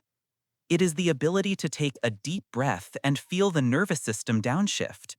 It is the mental act of finding perspective, of comforting the self, of restoring a sense of internal equilibrium or homeostasis. This ability is not innate, it is learned. It is perhaps the greatest gift a caregiver provides a child, the internalization of comfort. Through thousands of instances of being held, rocked, and calmed by a parent, a child slowly learns to do this for themselves. They absorb the parent's calm and make it their own. For the individual with significant narcissistic traits, this developmental process was profoundly disrupted. The caregiver may have been absent, inconsistent, or only offered comfort conditionally as a reward for performance or for meeting their own needs. The child, therefore, never successfully internalized this crucial function. The internal soothing mechanism was never built. As a result, in their adult life, they exist in a state of constant emotional dependency. They did not learn how to regulate themselves from the inside. They only learned that regulation must come from the outside. This is the central mechanism of level 69. When the narcissist experiences a distressing emotion, shame, envy, fear of abandonment, a slight to their ego, they do not possess the internal tools to manage it. The feeling is not just uncomfortable, it is terrifying, a psychic emergency that threatens to annihilate their fragile sense of self. Without an internal regulator, the emotion floods their entire system, raw and uncontained. And so, they must desperately outsource the function of soothing. This outsourcing is the engine that drives so much of their behavior. The person they are love bombing is not merely a partner. They are being recruited as an external emotional regulator. Your admiration, your praise, your constant attention, this is the external input they use to calm the storm inside. You become their human thermostat. This explains the terrifying intensity of narcissistic rage. When you criticize them, disagree, or set a boundary, you are not just offering a different opinion. In their perception, you have withdrawn your function as their regulator. You have unplugged their life support. The subsequent rage is not simple anger, it is a primal panic response, a terrifying tantrum from an emotional infant trapped in an adult's body, screaming at the universe because the source of their comfort has been removed. This inability to self-soothe also explains their perpetual need for drama and attention. A quiet, stable environment is threatening to them. In the silence, they are left alone with their own unregulated internal state, their own emptiness.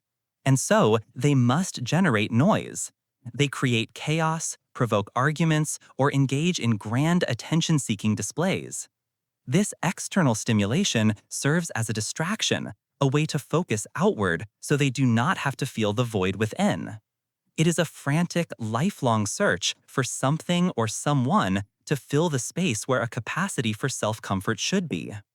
Their addictions, their compulsions, their endless pursuit of supply, all can be understood as desperate, flawed attempts to do for themselves what they were never taught, to simply feel okay on their own.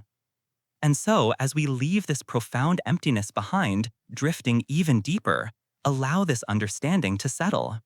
It is not an excuse for their behavior, but it is a deep and sorrowful explanation. It is the sound of an echo in a hollow room. And now, you can let that echo fade. Let the quiet of the night take its place. There is nothing more to analyze now. There is only rest. Perceived persecution. As we continue our descent, the pressure of the deep begins to subtly alter our perception. The light from the surface is a distant memory, and here, in the cold, quiet twilight of the psyche, we encounter constructs built not of logic, but of profound protective necessity. Welcome to Level 70, Perceived Persecution. This is not the simple complaint of a person having a bad day, nor the fleeting suspicion that the world is unfair. Perceived persecution, within the narcissistic framework, is a cornerstone of a defensive fortress. It is a persistent, deeply ingrained cognitive distortion where the individual believes with unwavering certainty that they are the target of malevolence, sabotage, and systemic opposition from others. To them, this is not a perception, it is an objective and painful reality. To understand this phenomenon, we must look not outward at the alleged persecutors, but inward, into the fragile architecture of the narcissistic psyche. The core mechanism at play is a powerful defense known as projection. The narcissist's sense of self is a grandiose but incredibly brittle structure. It cannot withstand the weight of its own flaws, its own aggression, or its own inadequacies. And so, these unacceptable parts of the self are disowned. They are psychologically packaged up and projected onto the external world, attributed to colleagues, partners, friends, and even society at large. The inner critic, which is unbearable to face, becomes an army of outer critics. The individual's own envy is perceived as the envy of others. Their own inclination to sabotage is experienced as a conspiracy of saboteurs working against them. This process serves a vital function, the reduction of cognitive dissonance. Imagine the internal conflict. The core belief is, I am special, flawless, and superior. But reality inevitably presents contradictory evidence, a critique from a boss, a relationship ending, a project failing. This creates an intolerable psychological tension. The mind must resolve this dissonance, and the easiest path is not to amend the core belief of I am perfect, but to invalidate the contradictory evidence. The conclusion becomes, the feedback was not fair, the boss is threatened by my talent. Or, the relationship did not end because of my behavior, my partner was trying to bring me down.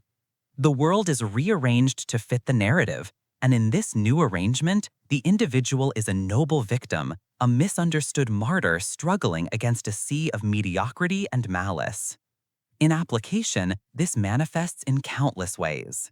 In the workplace, it is the manager who, after receiving constructive feedback, becomes convinced their team is actively undermining them, interpreting every question as a challenge and every mistake as deliberate sabotage.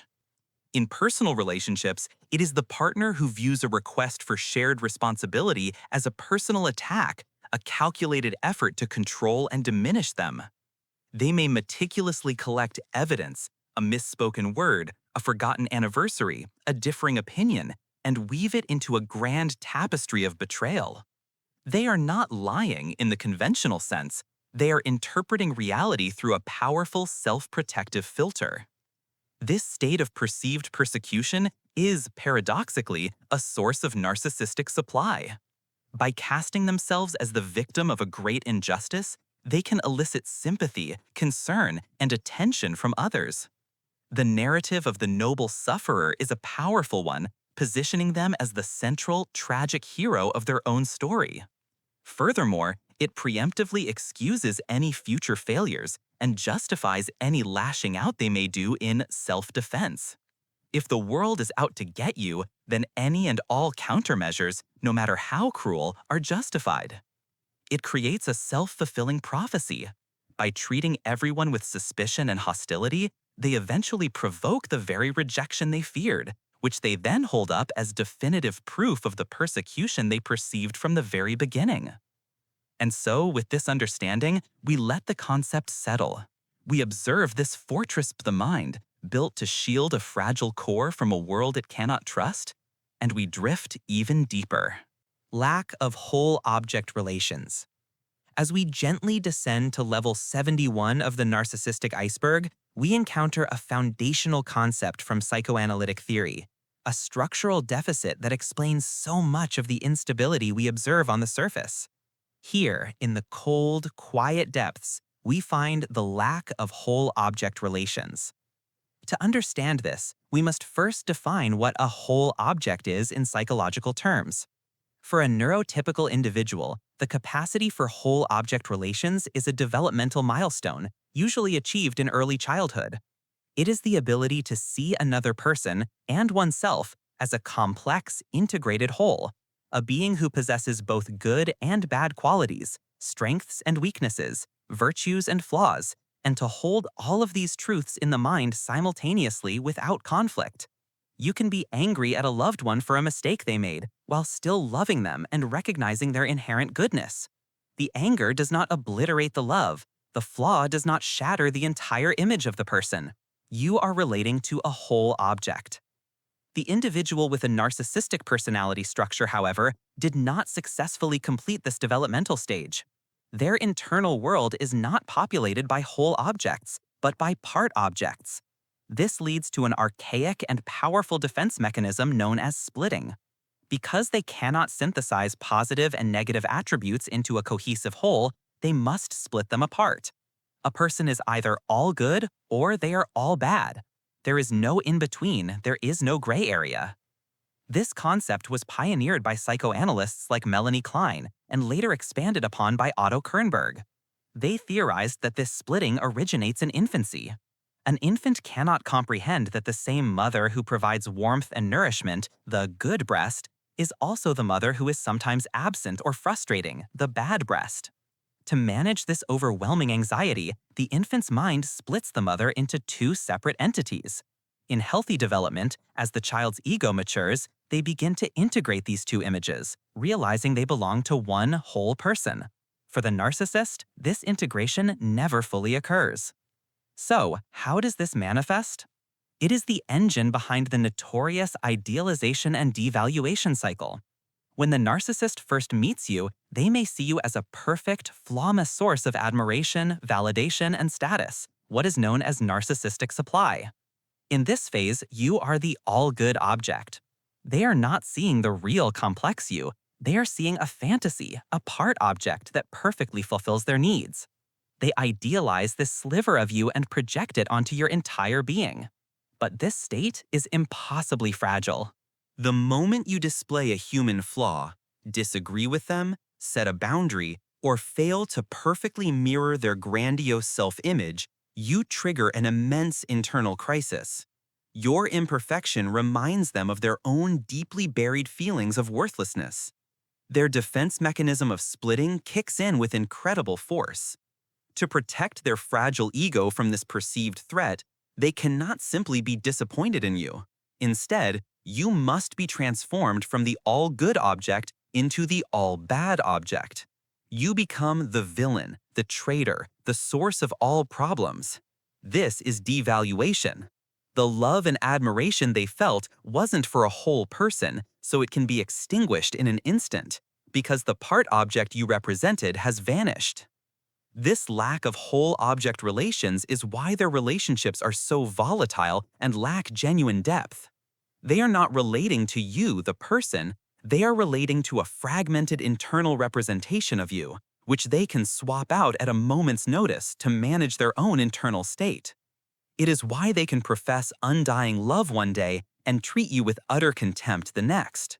In their mind, the person they loved and the person they now hate are, in a functional sense, two different people. This is also a cornerstone of their lack of empathy. It is impossible to truly empathize with a cardboard cutout, a part object. One can only use it or discard it. As we let this concept settle, here at level 71, we can feel the profound emptiness it implies, an internal world of disconnected fragments, of gods and monsters, but never of whole, real, complicated human beings. And as we continue our descent, we carry this understanding of splitting as a key to unlocking even deeper layers of the narcissistic structure. Alexithymia, inability to identify emotions. As we continue our descent, sinking deeper into the cold, quiet waters of the iceberg, we arrive at level 72. Here, far from the visible, performative surface, we encounter a fundamental aspect of the narcissistic internal world, a concept that explains so much of the emptiness and confusion that lies at its core. This level is named alexithymia. The term itself, coined by the psychiatrist Peter Sifnios in the 1970s, is derived from Greek roots. A for lack, lexis for word, and thymos for emotion. Put together, it translates literally to no words for emotions. Alexithymia is not the absence of emotion itself, but rather a profound difficulty in identifying, differentiating, and articulating one's own emotional states. It is a cognitive deficit, a form of emotional illiteracy that renders the inner world a vague and indecipherable landscape. Imagine being colorblind to the emotional spectrum. You might perceive that something is happening, a physiological shift, a sense of unease, a surge of energy, but you lack the vocabulary and the conceptual framework to label it as sadness, fear, joy, or shame. Instead of saying, "I feel anxious," an individual with high alexithymic traits might say, "My stomach hurts," or "My heart is racing." They mistake the physical sensations of emotion for purely somatic experiences. Their focus is external, concrete, and logical. When asked how they feel, they are more likely to describe the events that happened to them rather than the internal state those events produced. This phenomenon is believed to stem from a disconnect between the brain's limbic system, where emotions are generated, and the prefrontal cortex, where they are processed, understood, and labeled with language. Developmentally, it is often a consequence of early childhood emotional neglect. If a child's feelings are consistently ignored, invalidated, or punished, they never learn the necessary language to map their inner experiences. The emotional education that most of us receive implicitly by having our feelings mirrored and named by caregivers simply does not occur. The true self, with its authentic and vulnerable emotions, is suppressed so early and so completely that the neural pathways for its expression never fully develop. Now, let's connect this directly to the narcissistic structure we have been exploring. Alexithymia is one of the foundational pillars upon which the false self is built. The narcissist's grandiosity, their entitlement, their constant need for admiration, these are not built upon a rich inner life, but are instead a desperate compensation for an internal void. This void is, in large part, the experience of alexithymia. Because they cannot identify their own feelings, especially vulnerable ones like shame, fear, or sadness, these emotions exist as raw, undifferentiated, and deeply uncomfortable states of being. The narcissist feels a kind of internal pressure or deficit, a nameless dread, which they then project outward. They cannot say, "I feel inadequate and ashamed," so instead they must create a world where they are superior and others are flawed. The projection of their unidentified negative feelings onto others is a primary defense mechanism. Furthermore, alexithymia is a key mechanism behind the narcissist's profound lack of empathy. Empathy requires, at its core, the ability to recognize an emotion in another person because you have a concept of that emotion within yourself. If you cannot understand your own sadness, you cannot truly understand or resonate with the sadness of another. You can only cognitively recognize the outward signs of their sadness and perhaps perform a socially appropriate response, but you cannot feel it with them. This is why their attempts at comfort can feel so hollow, so robotic, so utterly disconnected from the human experience. So at level 72, we see that the narcissist isn't just choosing to ignore their feelings or the feelings of others. On a much deeper, more fundamental level, they may be incapable of properly processing them in the first place. Their internal instrument panel has no labels. They are flying blind in an emotional world, and the false self is the rigid, over-engineered autopilot they have constructed to navigate a reality they cannot genuinely feel. It is a poverty of inner language that leads to a lifetime of relational and emotional bankruptcy. As we let this concept settle, understand that this internal emptiness is the engine for so much of the external chaos we see on the surface.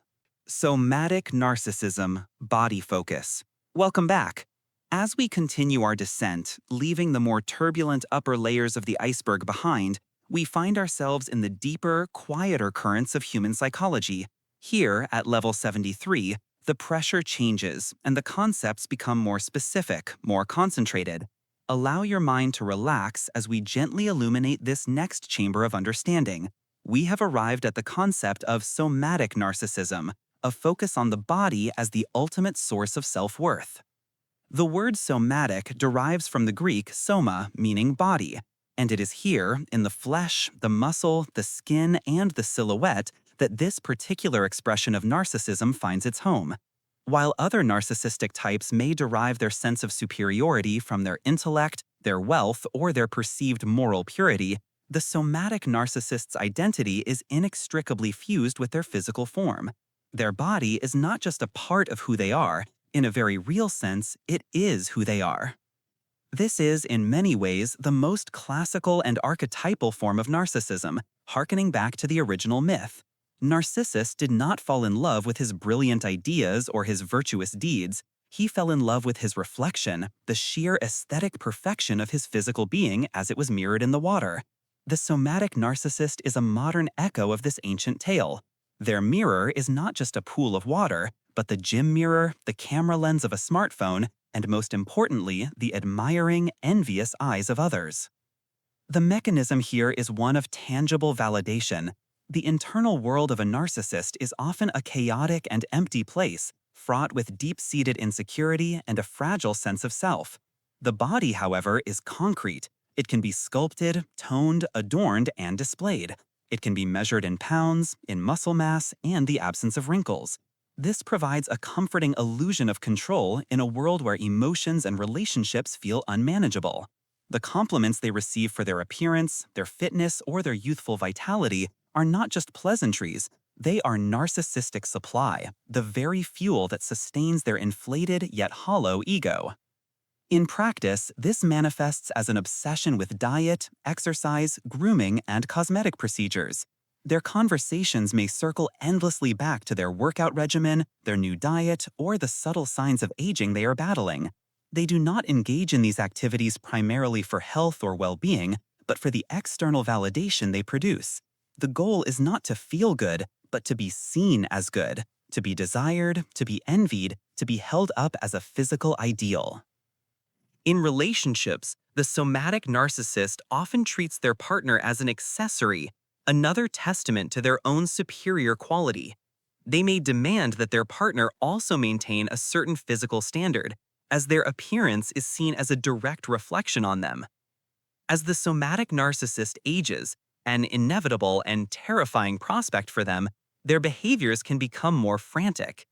They may engage in reckless affairs to prove their continued desirability, or become cruelly critical of the physical appearance of those around them, especially their partner, devaluing others to regulate their own mounting terror of physical decline. The tragedy of the somatic narcissist is the finite nature of their chosen currency.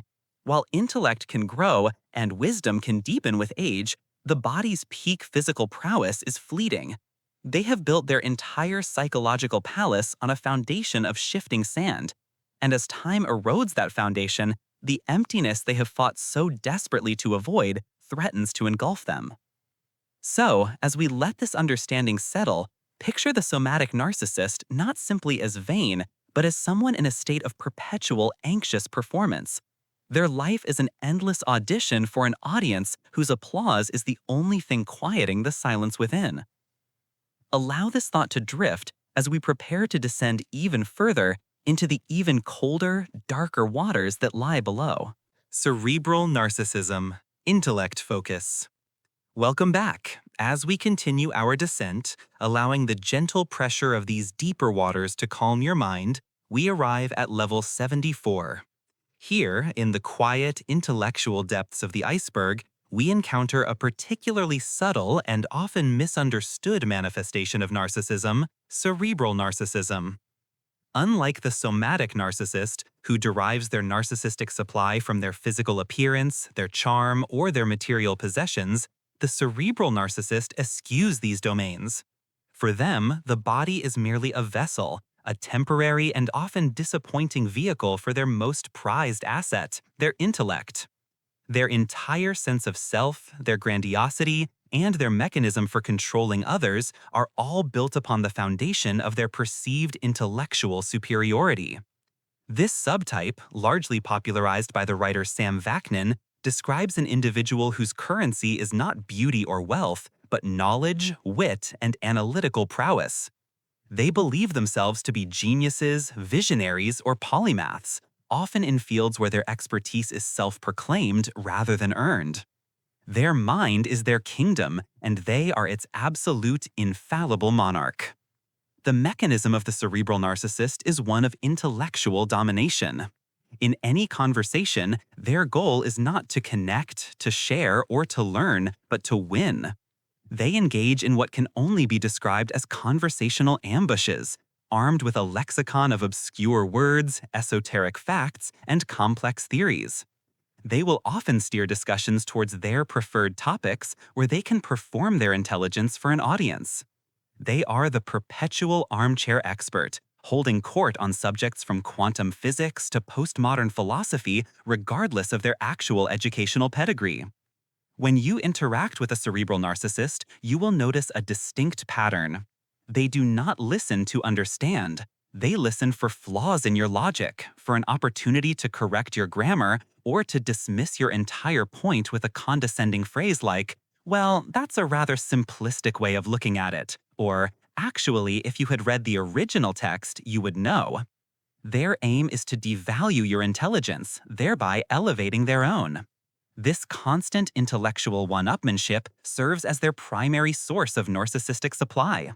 Being right, and more importantly, making you feel wrong, is as vital to them as oxygen.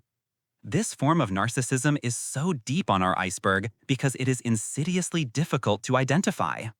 In a society that values intelligence, the cerebral narcissist can easily be mistaken for a brilliant, if perhaps eccentric, individual. Their arrogance is cloaked in the language of academia and logic. Their contempt is disguised as intellectual rigor. They often target partners or friends who they perceive as intelligent, not as peers, but as worthy adversaries to be conquered or as disciples to be molded. The abuse they inflict is not physical, but a slow, methodical erosion of their victims' intellectual self-confidence, leaving them feeling stupid, inadequate, and perpetually second-guessing their own thoughts. The great tragedy of the cerebral narcissist is that their vast intellectual edifice is built upon the most fragile of foundations, a profound and terrifying insecurity. They are haunted by the fear of being average, of being exposed as a fraud. Their relentless pursuit of intellectual validation is a desperate attempt to silence the inner voice that whispers of their own emptiness. Their intellect is not a tool for discovery or a bridge for connection. It is a weapon to keep others at a distance and a shield to protect a self they cannot bear to face. And so, as we leave level 74, let this understanding settle. Recognize the quiet violence of intellectual contempt and the deep fragility it so often conceals. Allow this knowledge to drift into your subconscious as we prepare to venture even further into the still, silent darkness below. Malignant narcissism. As we continue our descent, the pressure of the water around us seems to change. The ambient light from the surface has long since vanished, and we are now suspended in the profound, quiet dark of the ocean's deep middle zone. Here, at level 75, we encounter a construct that is not merely a personality style or a defense mechanism, but a severe and dangerous form of pathology. We have arrived at the level of malignant narcissism. Let this concept gently form in your mind, without alarm, simply as a point of academic observation. The term itself, malignant, suggests something invasive, destructive, and resistant to change, like a cancerous growth. And this is a fitting metaphor. Malignant narcissism is not a formal diagnosis in the DSM-5, but rather a clinical descriptor for a terrifying syndrome that sits at the crossroads of several severe pathologies. It is a hybrid entity, a dark fusion of narcissistic personality disorder, antisocial behavior, paranoid traits, and an intrinsic egosyntonic sadism. The term was first coined not by a psychiatrist, but by the social psychologist and philosopher Erich Fromm in 1964. Fromm described it as the quintessence of evil, a severe pathology representing the most profoundly negative potential of human nature.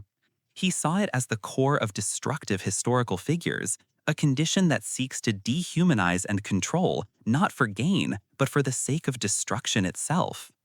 It was the psychoanalyst Otto Kernberg, however, who brought the term into the clinical foreground.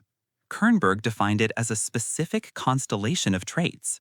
Imagine, if you will, 4 immense pillars rising from the abyssal plane. The first pillar is narcissistic personality disorder itself. The grandiosity, the entitlement, the desperate need for admiration, and the profound lack of empathy. This is the foundation. The second pillar is antisocial personality disorder. This introduces a pattern of disregard for and violation of the rights of others. It is the deceitfulness, the impulsivity, the aggression, and the chilling lack of remorse. Where a more common narcissist might exploit others emotionally, the malignant narcissist has no qualms about exploiting them materially, legally, or physically. The rules of society are, to them, mere suggestions for others to follow. The third pillar, and a crucial one, is paranoia. The malignant narcissist does not exist in a neutral world. In their mind, the world is a hostile battleground populated by enemies, conspirators, and inferiors who are constantly plotting their downfall. This pervasive suspicion justifies their aggression. Any attack they launch is, in their distorted reality, a preemptive strike or a justified retaliation. They are never the aggressor. They are always the victim, defending their fragile, grandiose self from a world that seeks to destroy them. And finally, the fourth and perhaps most disturbing pillar is egosyntonic sadism. The term egosyntonic means that the behavior is in harmony with the needs and goals of the ego. In this case, their cruelty is not a regrettable byproduct of their rage, it is a source of genuine pleasure and empowerment. They enjoy the act of demeaning, controlling, and inflicting suffering upon others. Witnessing the fear or pain of another person doesn't cause them distress. It validates their sense of power and superiority. It is a deeply ingrained part of who they are, and they feel no internal conflict about it. So how does this mechanism function? The core narcissistic wound, the intolerably fragile self-esteem, is still there, buried deep beneath the surface. But the defenses are far more aggressive. Instead of simply devaluing a person who criticizes them, the malignant narcissist may seek to systematically destroy that person's reputation, career, or relationships. Their goal is not just to win, but to annihilate the opposition. They create environments, whether in a family or a workplace, that are rife with fear, suspicion, and betrayal because it is in this chaos that they feel most in control. They are the puppet masters of suffering. As you allow this heavy information to settle, let it also begin to drift away. Recognize it as a complex psychological theory, an observation of the deepest, coldest waters of human experience. It does not need to occupy your mind any longer. Let the analysis fade, like ink dissolving in the vast, slow currents of the deep ocean. Your mind is now free to let go of these intricate details, releasing the weight of this knowledge into the darkness. There is nothing more to analyze, nothing more to understand. There is only the gentle, rhythmic pull of your breath, guiding you down further and further into a state of profound and peaceful rest. Drifting now, fading, into the quiet of sleep. Comorbidity, overlap with other disorders. Welcome back. As we continue our descent, leaving the more familiar surface levels far behind, we arrive now at level 76. Here in the quiet, pressurized depths of the iceberg, we encounter a concept of immense clinical significance, a concept known as comorbidity. Settle in, breathe slowly, and allow your mind to gently explore this intricate web of overlapping conditions. Comorbidity, in its simplest sense, refers to the presence of one or more additional conditions co-occurring with a primary condition. In the context of narcissistic personality disorder, it means that NPD rarely travels alone. Imagine a primary color, a deep and powerful shade of blue representing the core traits of narcissism. Now imagine other colors, the gray of depression, the volatile red of another personality disorder, the chaotic splatter of substance abuse, bleeding into and mixing with that blue. The result is not several distinct colors side by side, but a new, complex, and often murky hue that is unique to the individual. This overlap is not the exception, it is overwhelmingly the rule. The architecture of the narcissistic personality, with its foundation of deep-seated shame and a desperately constructed false self, creates a structure that is inherently unstable. This instability makes it highly susceptible to developing other psychological fractures and fissures. Let us first consider the most common comorbidities within the same neighborhood, so to speak, the other cluster B personality disorders. There is a profound and well-documented overlap between narcissistic, borderline, antisocial, and histrionic personality disorders. They share a common language of emotional dysregulation, impulsivity, and turbulent interpersonal relationships. An individual may present with the grandiosity and entitlement of NPD, but also the frantic fear of abandonment and identity disturbance of borderline personality disorder.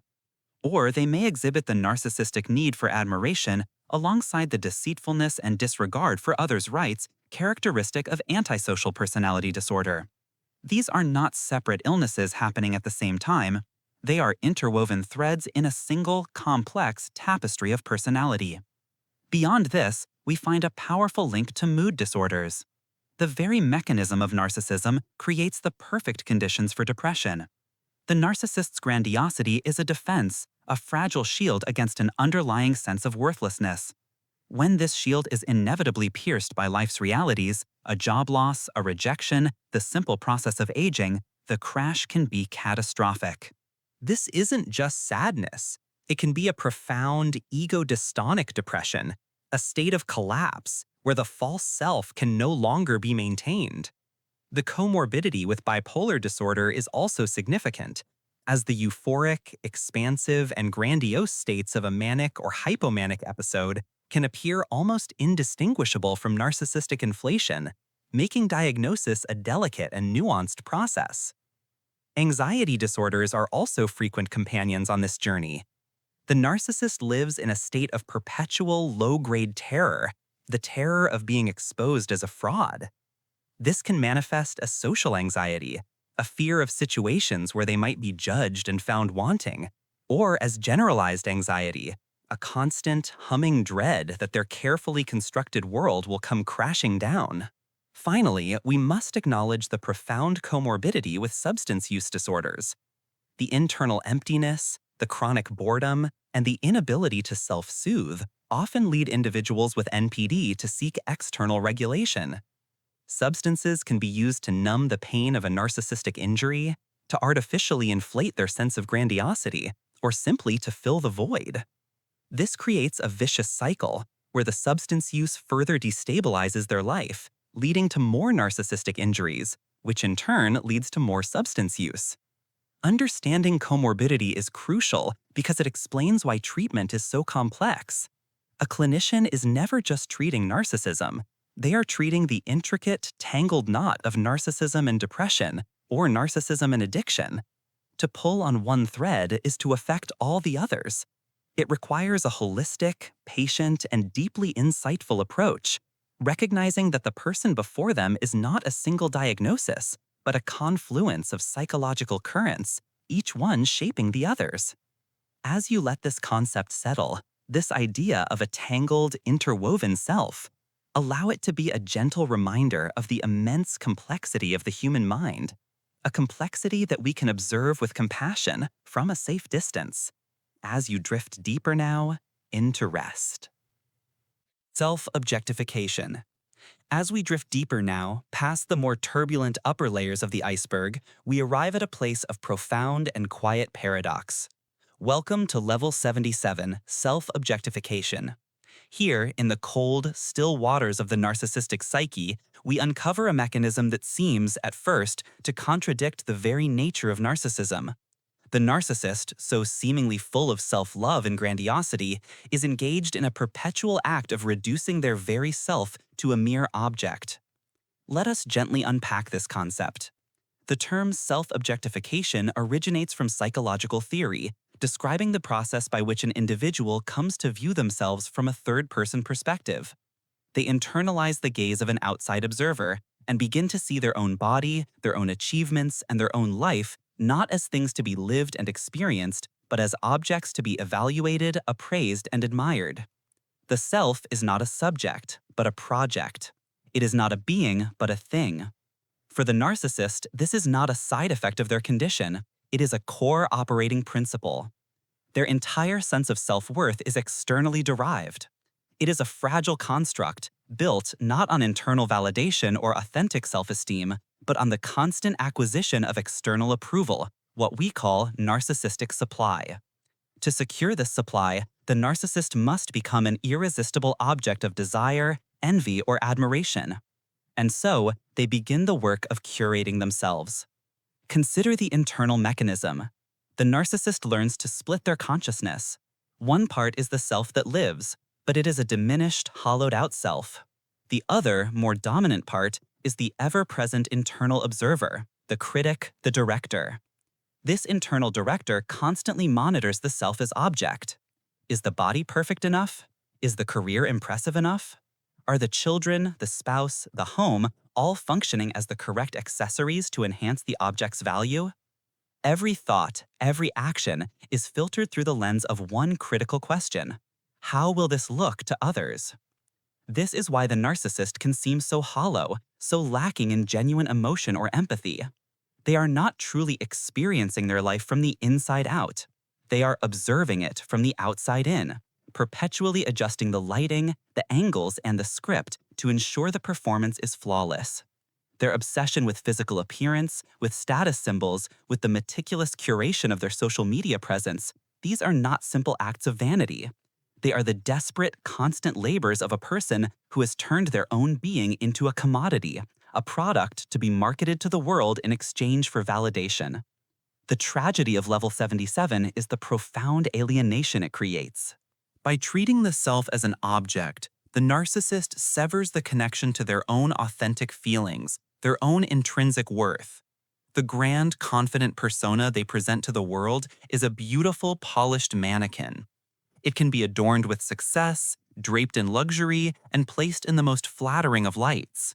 But a mannequin can never feel warmth or love or the simple, quiet peace of being. It can only stand and be looked at. And so, in the quiet moments, when the applause fades and the audience goes home, the narcissist is left alone with the object they have created, an object that cannot comfort them, an object that only reminds them of the vast, cold emptiness it was designed to conceal. Here, at this depth, the grand performance is revealed for what it is, a defense against the terror of being a nobody, by becoming a nothing, a perfect, polished, and ultimately lifeless thing. We see it in the tech visionary or CEO who drives their company with a messianic zeal, believing their vision is not just a business plan, but a form of destiny, justifying any and all ruthless tactics. The world, to them, becomes a stage for their divine play. Other people are not peers, they are instruments, obstacles, or worshippers. A failure is never their own fault. It is the result of the incompetence of their underlings, the treachery of their enemies, or a necessary sacrifice on the path to their grand design. A success is not merely an achievement, it is further proof of their inherent godlike nature. This creates a closed cognitive loop, a reality distortion field from which there is no escape, because any evidence that contradicts their divinity is immediately reinterpreted to support it. The God complex, therefore, is not just a belief, it is a complete self-sustaining operating system for the psyche, one that places the individual at the center of a universe of their own creation, a lonely and isolated deity on a throne of their own making. Parasitic nature. As we drift deeper now, descending past the more overt and commonly understood layers of the narcissism iceberg, we arrive at level 79. Here, nestled in the cold, quiet depths, we find a fundamental aspect of the narcissistic relational dynamic, its parasitic nature. This term is not used for mere dramatic effect, but rather as a precise psychological metaphor describing a relational orientation that is inherently extractive and non-reciprocal. In biology, a parasite is an organism that lives in or on another organism, its host, benefiting by deriving nutrients at the host's expense. In the context of pathological narcissism, the nutrients are far more varied, encompassing not just financial resources, but emotional energy, social capital, stability, and even identity. The parasitic nature of the narcissist is not simply a matter of selfishness or taking more than one gives. It is a foundational worldview, a mode of survival predicated on the belief that others exist primarily as resources to be consumed. A healthy relationship, by contrast, is symbiotic, or more accurately, mutualistic. Both individuals contribute and both benefit, creating a system that is sustainable and enriching for the whole. The narcissistic relationship, however, is designed to be unsustainable for the host. It is a one-way flow of energy and resources moving from the target to the narcissist with little to nothing flowing back. The mechanism behind this orientation is rooted in the very core of the narcissistic wound. The narcissist suffers from a profound internal void, a developmental arrest that leaves them with a fragmented or non-existent sense of self-worth. They are fundamentally unable to generate their own validation, regulate their own emotions, or sustain their own sense of significance. Consequently, they must externally source these critical functions. This is the genesis of narcissistic supply. Other people become, in a very literal sense, their life support system. Their sense of grandiosity and entitlement provides the psychological justification for this arrangement. In their mind, they are not taking, they are simply receiving what is rightfully theirs. The world and the people in it owe them. This profound lack of empathy prevents them from perceiving, let alone caring about, the debilitating cost to their host. They do not register the exhaustion, the financial ruin, or the emotional depletion of the other person as a consequence of their actions, but rather as a simple, expected byproduct of their own needs being met. In its application, this parasitic dynamic manifests across every domain of life. Financially, it can be quite literal. The narcissist who refuses to work and lives entirely off a partner's income, who accrues debt in another's name, or who consistently borrows money with no intention of repayment. Socially, it appears as the individual who co-opts their partner's friends and family, using their social network to gain status or opportunities, only to discard both the network and the partner when a more valuable host appears. Emotionally, this is perhaps the most draining form. The narcissist uses their partner as an emotional dumping ground for their rage, anxiety, and insecurity, while demanding constant admiration, attention, and soothing. They absorb the host's compassion, patience, and love, but are incapable of offering genuine emotional support in return. The host becomes a perpetual caregiver, an emotional regulator for an individual who will never be satiated. When the host is finally depleted, financially bankrupt, emotionally exhausted, socially isolated, the parasite simply detaches.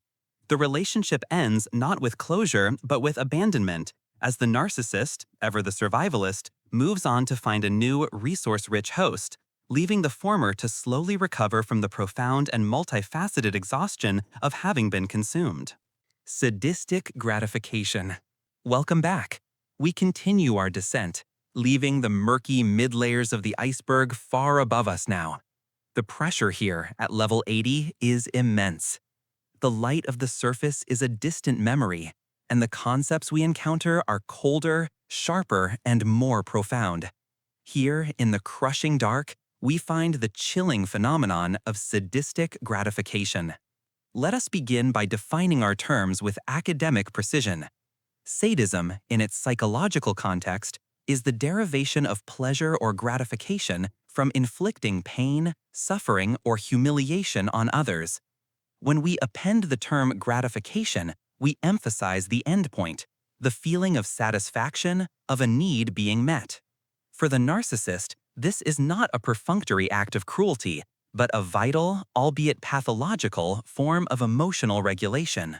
Historically, the concept is famously tied to the 18th century French aristocrat, the Marquis de Sade, from whose name the term is derived.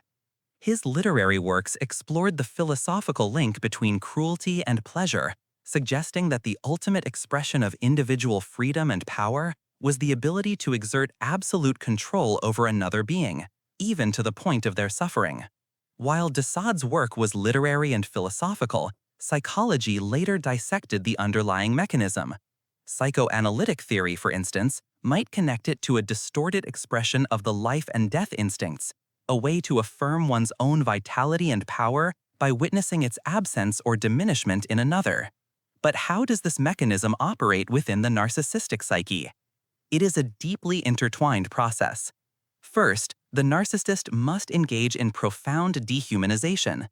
To derive pleasure from another's pain, the victim cannot be seen as a fellow human being with complex emotions and inherent worth. Instead, they must be reduced to an object, a symbol, a mere extension of the narcissist's will. The victim becomes a canvas upon which the narcissist paints their own superiority.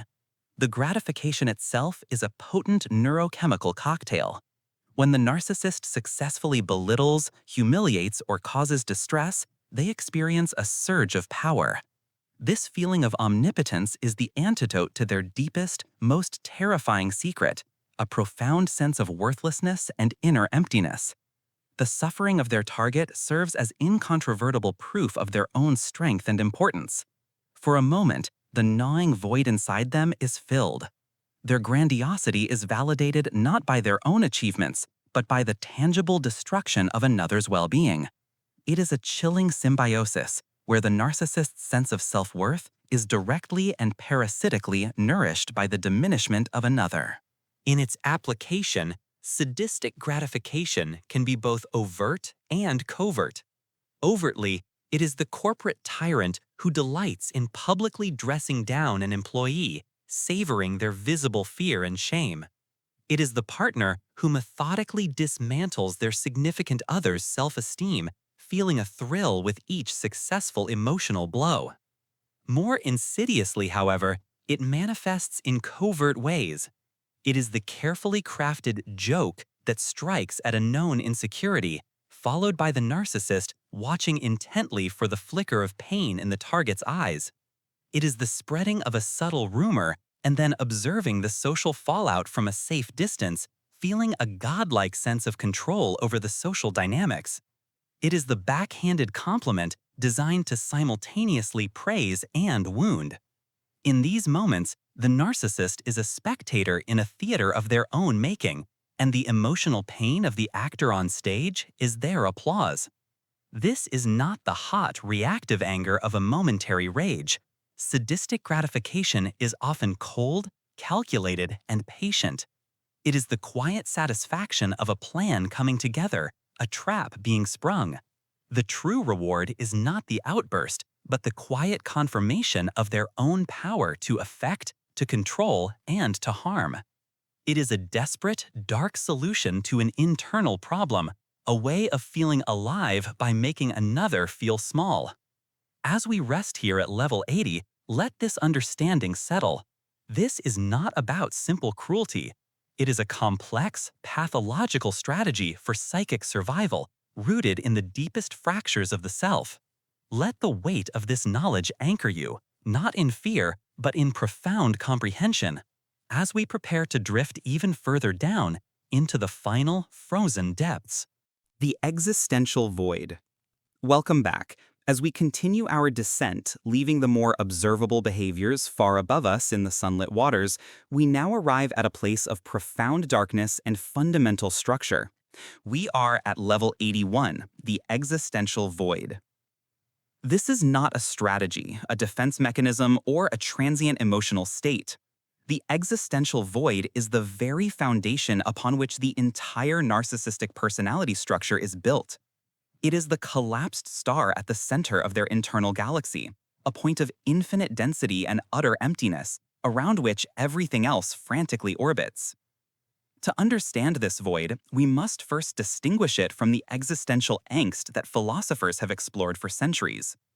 The common human experience of questioning one's purpose or facing the vast indifference of the universe is a search for meaning in an external world. The narcissistic void is different. It is the terrifying internal certainty that there is no self to begin with. It is not a search for meaning, but a desperate flight from meaninglessness, a core conviction of one's own non-existence. The genesis of this void lies in the earliest moments of development. A healthy infant begins to form a sense of self through the process of mirroring. They gaze into their caregiver's eyes and see their own existence, their own value reflected back at them. This consistent, loving reflection tells the child, "You are real, you are here, you matter." Over thousands of these interactions, an authentic, integrated self begins to form and solidify. For the individual who develops this deep narcissistic wound, this mirroring process failed catastrophically. Instead of seeing themselves reflected, they saw the caregiver's own needs, anxieties, or expectations. The child's authentic feelings, impulses, and expressions were ignored, shamed, or punished. The message received was not "you are real," but "the real you is unacceptable." In response, the authentic self, unvalidated and unseen, cannot develop. It atrophies. It withers away before it has a chance to form, leaving behind a terrifying, hollow space, the existential void. This void is a state of perpetual psychic annihilation. It is a constant, low-frequency hum of non-being. To live in this state is unbearable. And so, the entire machinery of narcissism is constructed as a monumental effort to avoid ever having to feel it.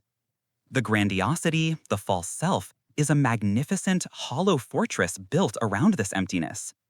It is a fabricated identity meticulously crafted to garner the external validation, the narcissistic supply that the true self never received internally. This is the central mechanism. The narcissist does not seek admiration for pleasure alone. They seek it for survival. Narcissistic supply is not a treat, it is life support. Each compliment, each moment of envy from another, each ounce of control exerted serves as a temporary patch over the void.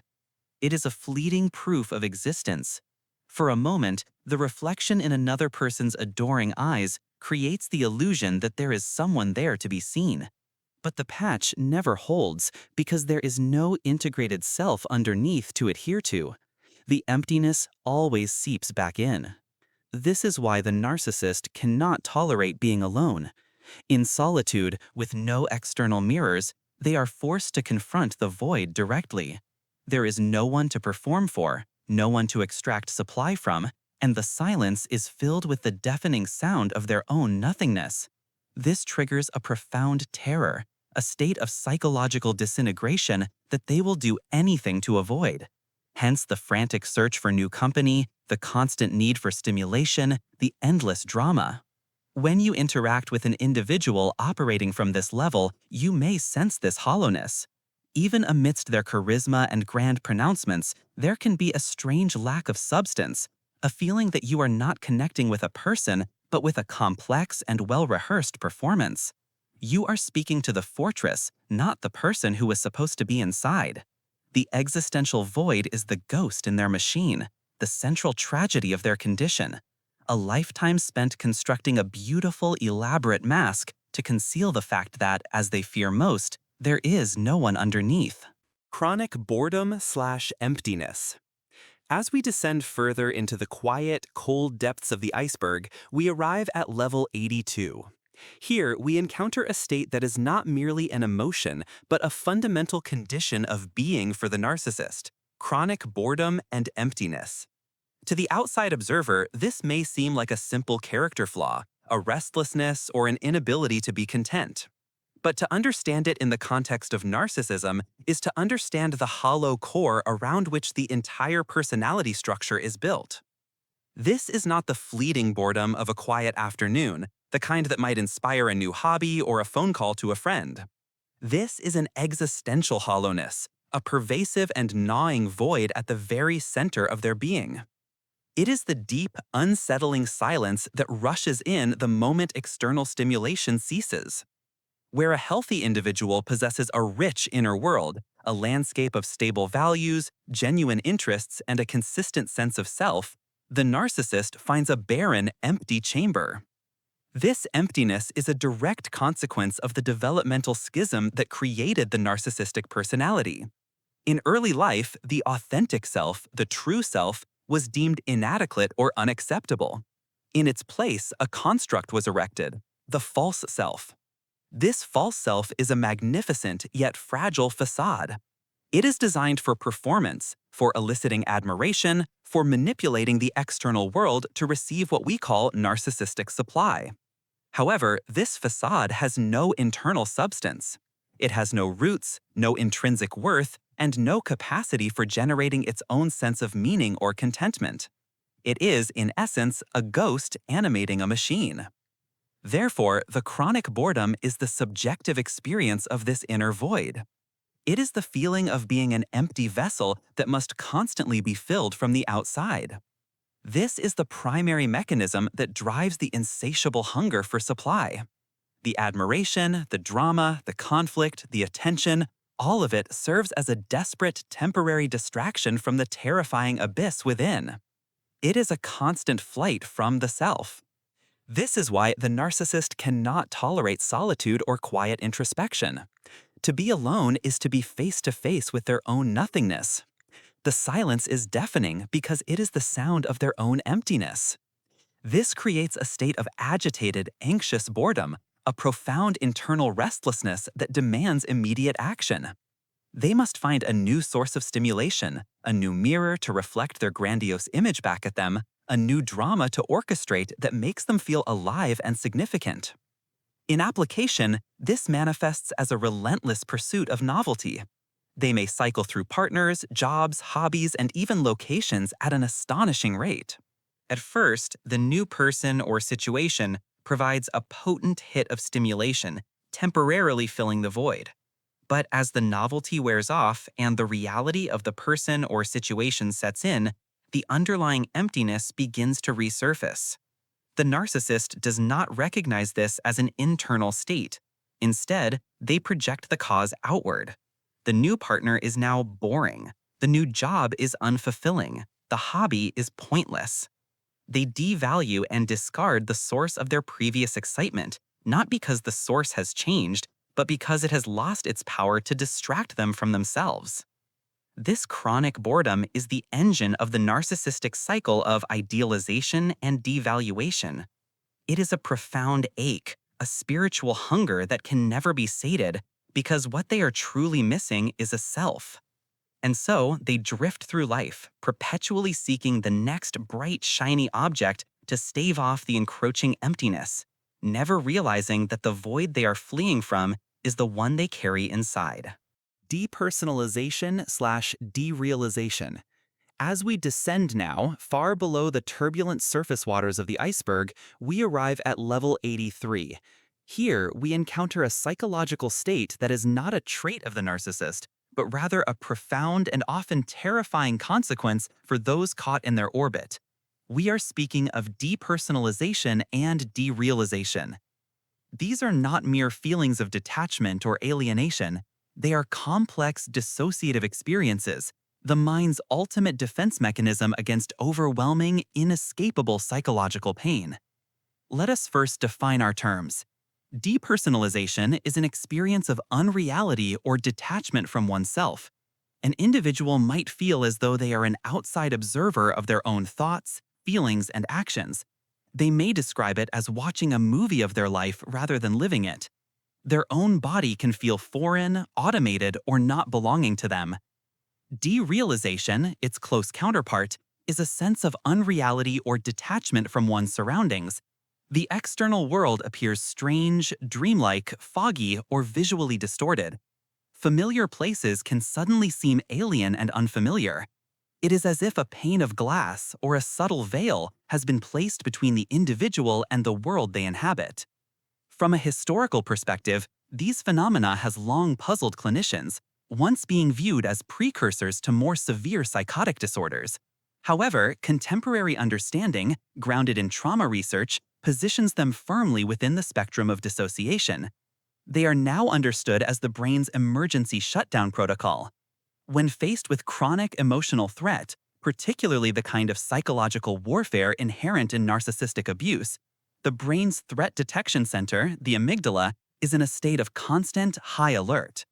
To prevent a complete system overload, the brain may begin to sever or dampen the connections between the raw emotional experience and one's conscious awareness and perception of self. It is a desperate act of self-preservation. If one cannot feel, one cannot be hurt. If the world is not real, then the pain occurring within it is also not real. This brings us to its critical application within the context of the narcissism iceberg. Why does this profound state of being manifest in the victims of narcissistic abuse? The reason is insidious. The narcissist's primary tools, gaslighting, projection, constant invalidation, and reality bending, create a cognitive and emotional environment that is fundamentally unsustainable for the human psyche. The victim is told, day after day, that what they see is not what they see, what they feel is not what they feel, and what they remembered did not happen. This creates a cognitive dissonance so profound that the individual's own sense of reality begins to fracture. To survive, the mind must find a way to hold two completely contradictory realities at once, their own perception and the one being relentlessly forced upon them by the abuser. Unable to resolve this conflict, the mind may choose to detach from reality altogether. Depersonalization and derealization become a chronic state, a psychological bunker in which to hide from the unending assault on one's identity and sanity. For the narcissist, this is an unintentional but highly beneficial outcome. A person who does not feel real, who doubts their own perceptions and their own existence, is infinitely easier to control, manipulate, and dominate. They are trapped in a fog, unable to trust their own judgment enough to find a way out. This is why depersonalization and derealization reside so deep within the iceberg. They are the silent, internal screams of a consciousness trying to escape an inescapable prison, a haunting echo of a self that has been systematically dismantled. Annihilation anxiety. Welcome. As we continue our descent, the pressure of the surrounding water becomes a palpable force, a constant reminder of the immense weight above us. Here, at level 84, we find ourselves in the near absolute darkness of the psyche, face to face with a terror that predates language, logic, and even a coherent sense of self.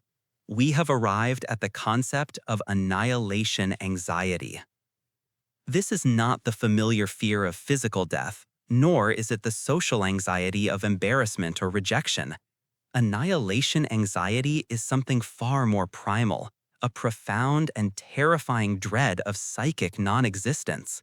It is the fear of ceasing to be, not as a body, but as a mind, a personality, a self. It is the horror of disintegration, of dissolving into a void of nothingness, of being utterly and completely erased. The term finds its roots in early psychoanalytic theory, particularly in the work of Melanie Klein. While observing the inner worlds of infants, Klein theorized that the earliest anxieties are not about punishment or loss of love, but about survival itself. The infant, with its fragile and burgeoning ego, fears being overwhelmed, fragmented, and destroyed by its own powerful, aggressive impulses, or by what it perceives as a hostile, persecutory world. This primitive fear of being psychologically obliterated is the essence of annihilation anxiety. It is a pre-verbal terror lodged deep within the oldest structures of the mind. So, how does this profound, archaic fear become the hidden engine of the narcissistic personality structure? To understand this, we must return to the core wound of the narcissist, the absence of a stable, integrated, and authentic true self. Due to profound early environmental failures, a lack of consistent mirroring, validation, and empathy, the individual's genuine self could not properly form. It remains a fragile, shamed, and terrifyingly empty core. In its place, the psyche constructs a brilliant and powerful defense, the false self. This is the grandiose, perfect, and invulnerable persona that is presented to the world. It is a fortress, built brick by brick with achievements, accolades, and the admiration of others. But it is a fortress built around a void. The mechanism of annihilation anxiety in narcissism is this. Any threat to the false self is not perceived as a simple criticism or disagreement. It is perceived on a deep and unconscious level as a direct threat of annihilation. If the grandiose facade is punctured, if the illusion of perfection is shattered, there is nothing behind it to fall back on, only the terrifying emptiness of the unformed true self. The individual is staring into the abyss of their own psychic non-existence. The fortress is about to be breached, and the void is rushing in. This is why a seemingly minor slight can trigger a reaction of such catastrophic intensity, a phenomenon known as narcissistic rage. This rage is not simple anger. It is a desperate, panicked defense against psychic death. It is an attempt to annihilate the source of the threat before the self is annihilated. By destroying the critic, the individual frantically tries to restore the integrity of the false self and push the terror of the void back into the unconscious. This anxiety also explains the compulsive need for narcissistic supply. The constant stream of admiration, attention, and validation is not merely for ego gratification. It is the very material used to maintain and repair the walls of the fortress. Without a steady supply, the fortress begins to crumble, and the annihilation anxiety seeps through the cracks. It also illuminates the dynamic of devaluation and discard. When a person ceases to be a perfect mirror or a reliable source of supply, they become a threat. Their very imperfection reminds the narcissist of their own, and this is intolerable. To prevent the anxiety from surfacing, the threatening person must be psychologically annihilated first, devalued, dismissed, and erased from existence. Annihilation anxiety is the silent, screaming terror that the entire narcissistic structure is built to contain. It is the fear of being found out, not as a fraud, but as a nothing. It is the deep, abiding horror that if the mask is ever removed, there will be no face underneath. Here, at level 84, we are touching the very bedrock of this profound psychic pain, the constant, exhausting, and lifelong battle against the fear of ceasing to be. Narcissistic collapse. As we descend now deeper and deeper into the cold, silent pressures of the iceberg, we arrive at level 85. Here, in the profound darkness, we encounter a phenomenon of immense psychological gravity, the narcissistic collapse. This is not merely a moment of anger or a fleeting injury. It is a complete and catastrophic structural failure of the narcissistic personality itself. To understand the collapse, we must first recall the fundamental architecture of the narcissist. Their entire identity is a meticulously constructed facade, a grandiose and perfect false self designed for one purpose: to conceal a deeply buried, wounded, and terrified true self. This facade is maintained by a constant intake of external validation, known as narcissistic supply. It is a psychological house of cards, exquisitely decorated but perilously fragile. A narcissistic injury, which we have explored in shallower waters, is a crack in this facade. It is a challenge, an insult, a failure that threatens the narcissist's sense of superiority. In most cases, their defense mechanisms, projection, denial, rage, are sufficient to patch these cracks. They blame others, devalue the source of the injury, and quickly restore their psychological homeostasis.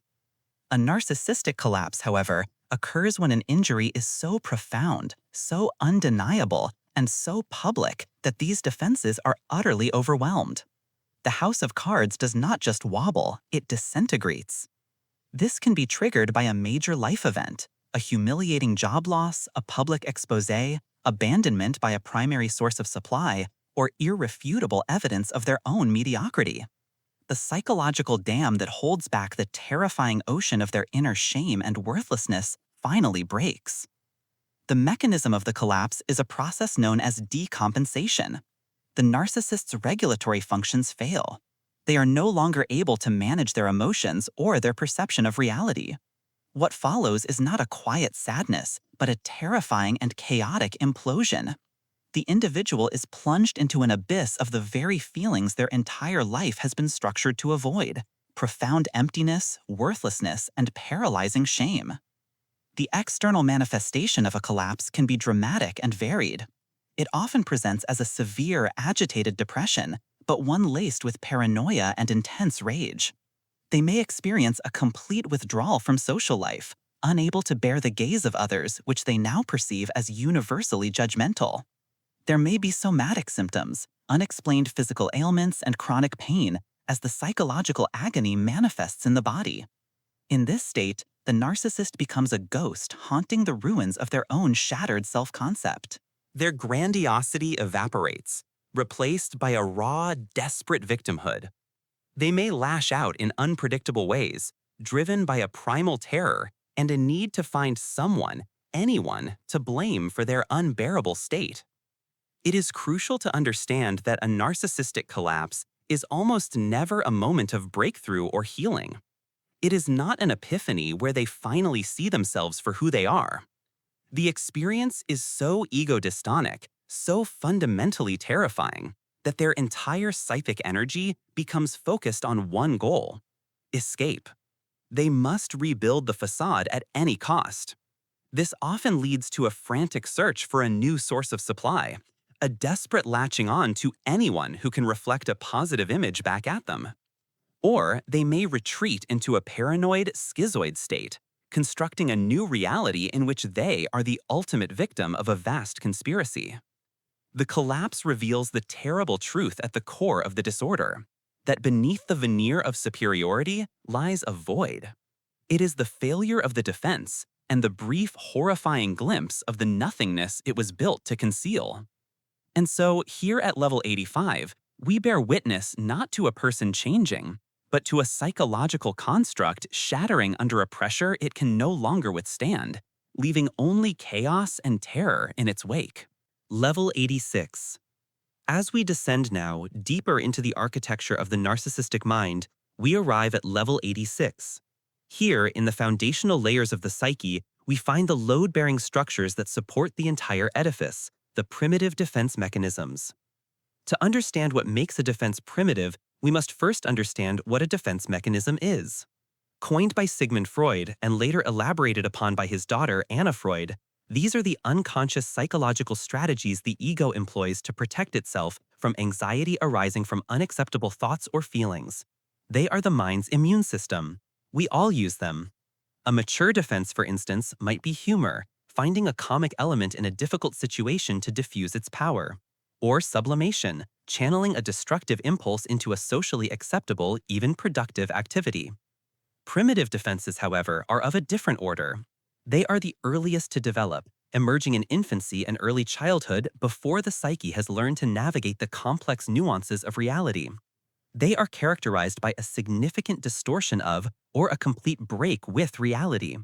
While mature defenses negotiate with reality, primitive defenses seek to abolish it. For most individuals, as they mature, these early defenses are superseded by more sophisticated ones. But for those with deeply entrenched narcissistic structures, these primitive mechanisms remain the primary, default mode of operation. They are the crude, powerful, and unyielding guardians of an exceptionally fragile sense of self. Let us examine the most prominent of these. The first, and perhaps the most central, is splitting. This is not merely black and white thinking, it is a fundamental failure to integrate both positive and negative qualities of the self and of others into a cohesive, realistic whole. In the world of the narcissist, an object, a person, a job, an idea, is either entirely good or entirely bad. There is no gray area, no room for ambivalence. You are either a perfect, idealized source of admiration, or you are a devalued, worthless enemy.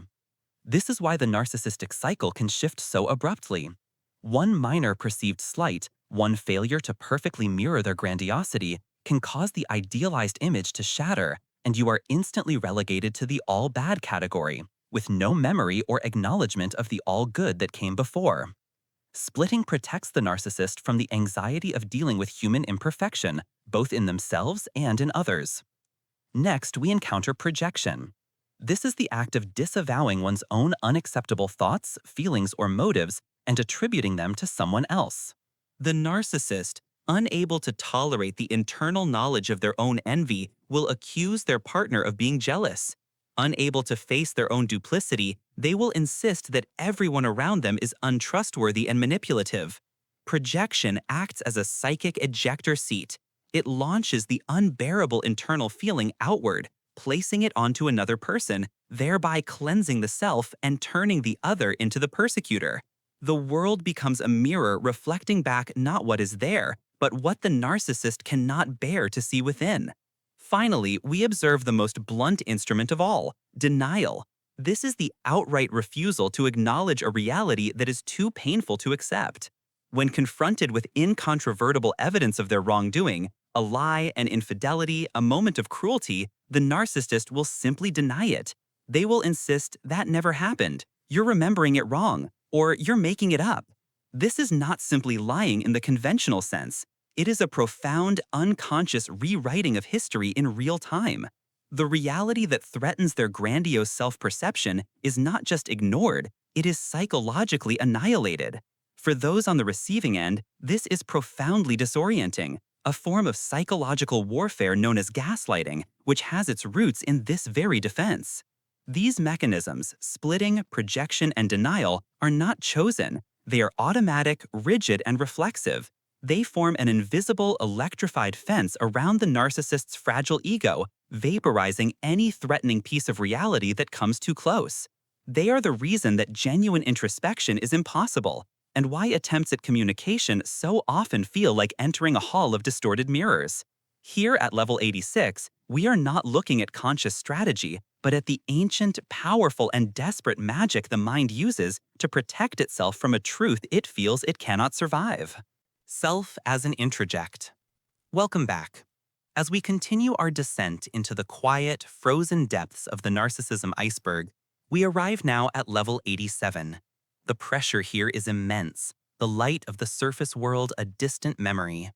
Here, we encounter a concept that is fundamental to the entire structure, yet is often hidden from view. We are exploring the self as an introject. Allow your mind to settle as we unpack this profound idea. The word itself, introject, comes to us from the world of psychoanalysis, first explored by Sandor Ferenczi. It describes a process, introjection, which is, in essence, the opposite of projection. Where projection involves casting out an internal quality onto another, Introjection is the act of taking something from the outside world and swallowing it whole, incorporating it into one's own psychic structure without fully digesting or integrating it. Imagine a person swallowing a stone. It is inside them, but it is not of them. It does not nourish them. It does not become part of their cellular makeup. It simply occupies space, a foreign object residing within. This is the nature of an introject. It can be a belief, a value, a criticism, or, in the most extreme cases, the entire persona of another person. Now, let us apply this to the concept of the self. For most individuals, the self is a developing entity, an authentic core that grows, learns, and integrates experiences over time. It is a synthesis of internal drives and external lessons, slowly forming a unique and cohesive identity. At level 87, however, we find that this process has been fundamentally corrupted. The narcissistic individual, particularly one operating from this deep structural deficit, does not possess a self in the conventional sense. Instead, what they present to the world, and what they often experience as themselves, is an amalgam of introjects. Their self is a psychological construct built from internalized images and voices of significant others, usually from early childhood.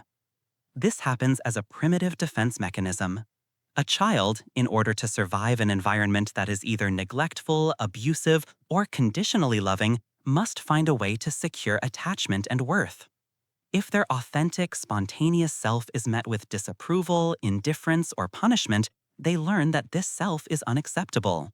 To survive, they must discard it.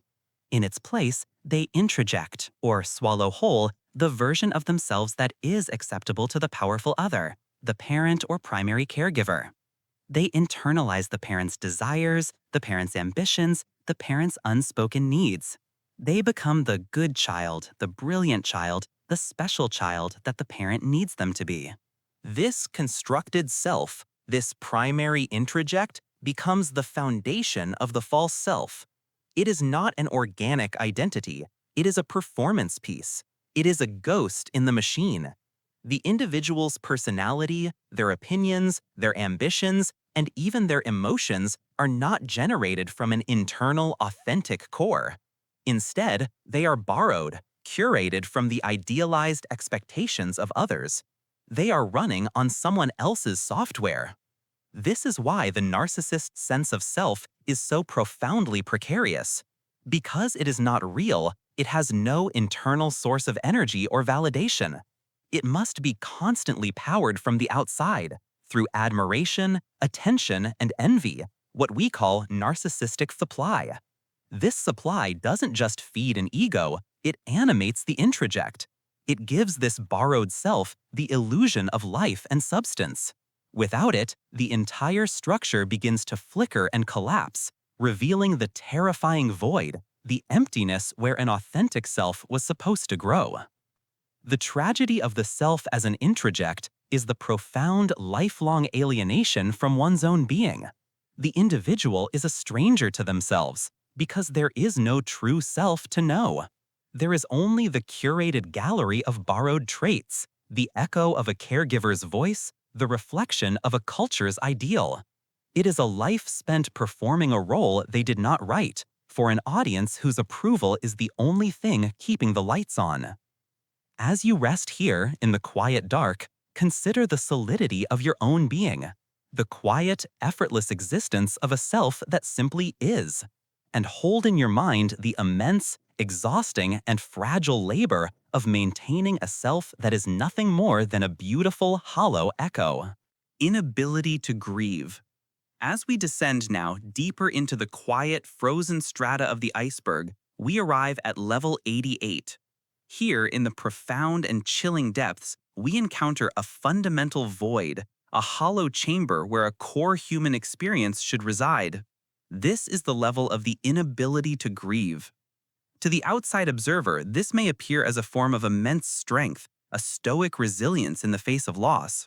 But as we have learned on our journey with narcissism, what is presented on the surface is almost always an inversion of the truth below. This inability to grieve is not a feature of strength, but a symptom of a profound developmental arrest, a psychological fortress built to protect a self so fragile it cannot withstand the authentic pain of loss. Let us first consider what grieving truly is. Grieving is an active, deeply vulnerable process. It is the emotional and psychological work of acknowledging a loss, sitting with the pain of that absence, and slowly, painstakingly integrating that loss into the fabric of one's being. It requires a stable sense of self, one that can endure the sorrow of separation without shattering. It demands the capacity to have genuinely loved and valued something or someone as a separate whole entity.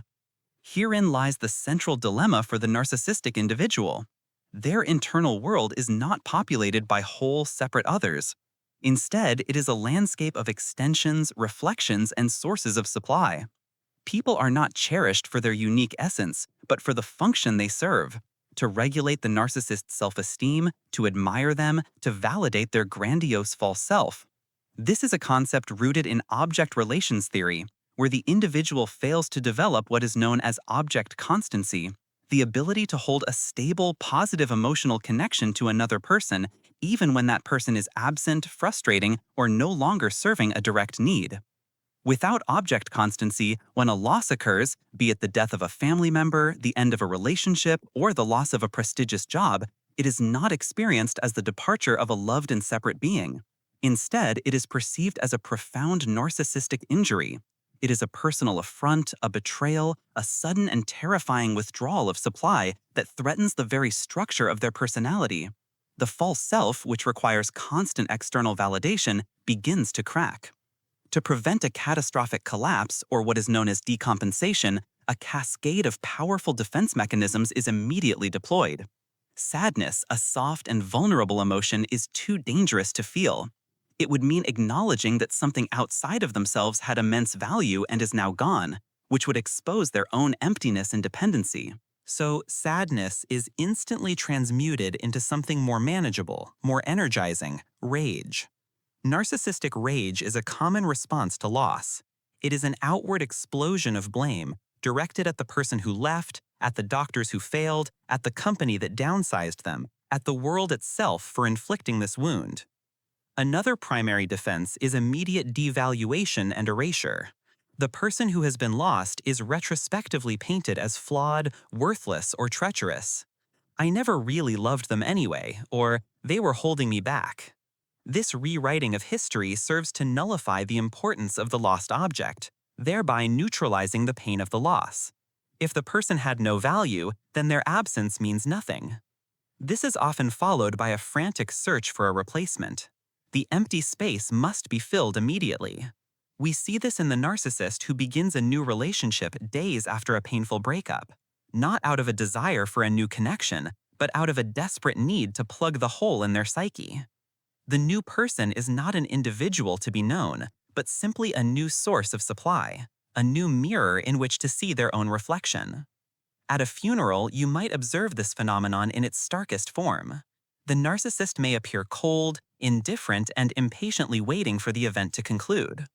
Or, conversely, they may put on a dramatic, theatrical performance of grief, making themselves the central character in the tragedy, absorbing the attention and sympathy as a form of supply. The performance is hollow, lacking the quiet, authentic undertones of genuine sorrow. Ultimately, the inability to grieve is a tragic paradox. In their desperate effort to avoid the pain of loss, the narcissist is denied the very process that leads to healing, growth, and a deeper understanding of life. They are trapped in a cycle of injury, rage, and replacement, forever skating on the frozen surface of their own lives, unable to access the warm, deep, and meaningful currents of human connection that flow quietly below. And here at level 88, we can feel the profound cold of that emotional solitude. The need to win at all costs. As we continue our descent, we leave the more turbulent upper currents of the iceberg behind. We now find ourselves at level 89, submerged in the profound, silent pressure of the deep. Here, the structures of the psyche are more rigid, more fundamental, and it is here that we encounter a core driving principle: the need to win at all costs. This is not the healthy ambition of an athlete or the strategic drive of a business leader. Those are pursuits of excellence, often involving collaboration, sportsmanship, and a respect for the rules. The phenomenon we are observing at this depth is of a different nature entirely. It is a compulsive, desperate, and often destructive mandate where every single interaction, no matter how trivial, is framed as a zero-sum contest. There must be a winner, and there must be a loser. And the narcissist, under any and all circumstances, must be the winner. To understand the mechanism, we must look to the fragile architecture of the narcissistic ego. This ego is not a solid, integrated structure, but rather a hollow and brittle facade, constantly in danger of collapse. A loss, in any form, is not simply a setback. It is a profound existential threat. To lose an argument, a board game, or even a casual debate is to have a crack appear in this facade. Through that crack, a terrifying abyss of shame and worthlessness threatens to pour in.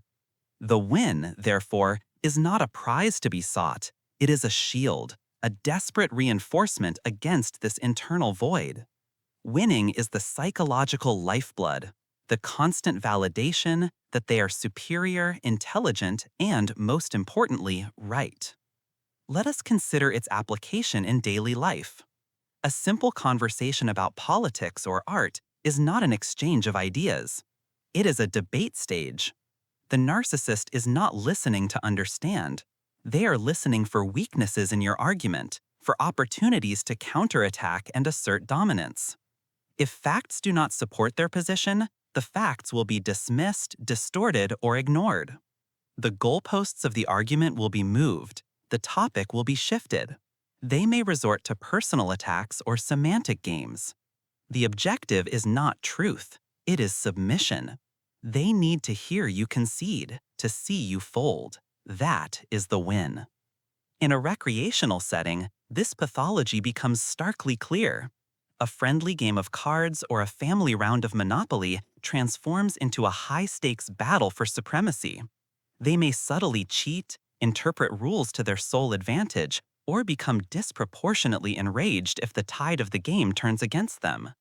Losing precipitates a narcissistic injury, leading to sullen moods, accusations of unfairness, or a sudden contemptuous dismissal of the game's importance once it is clear they will not win.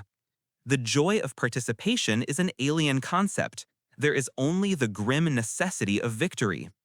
In relationships, this dynamic is particularly corrosive. An argument is never about finding a mutual resolution. It is about establishing who is right and who is wrong, who is to blame and who is exonerated. The narcissist will dredge up unrelated transgressions from years past, using them as ammunition. They will twist your words, gaslight you into doubting your own memory, and escalate the conflict until you are exhausted into surrender. Your emotional capitulation is their trophy. They have won the argument, but in doing so, they have inflicted a deep wound upon the trust and safety of the relationship itself. This compulsive need to win ensures that the narcissist is always, in the long run, losing. They win the battle of a single argument, but lose the war for genuine intimacy. They win a temporary advantage at work, but lose the respect and collaboration of their peers. They secure a fleeting moment of superiority in a game, but sacrifice the warmth of shared experience. It is a Pyrrhic victory, repeated endlessly. They stand alone on a self-made podium, surrounded by the relational debris of their conquests, forever driven by a deep-seated fear of what might happen if they were to ever, for just a moment, come in second. Let this understanding settle, a quiet truth in the deep waters of the mind.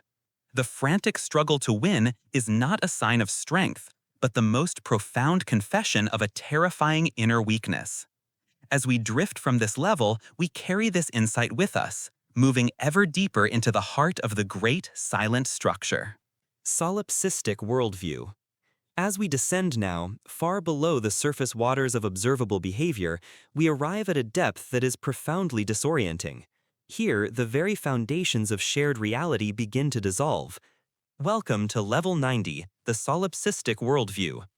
This is not merely a trait or a tendency, it is a fundamental structural principle of the deeply narcissistic mind, a cognitive architecture in which the world is not a stage but a mirror.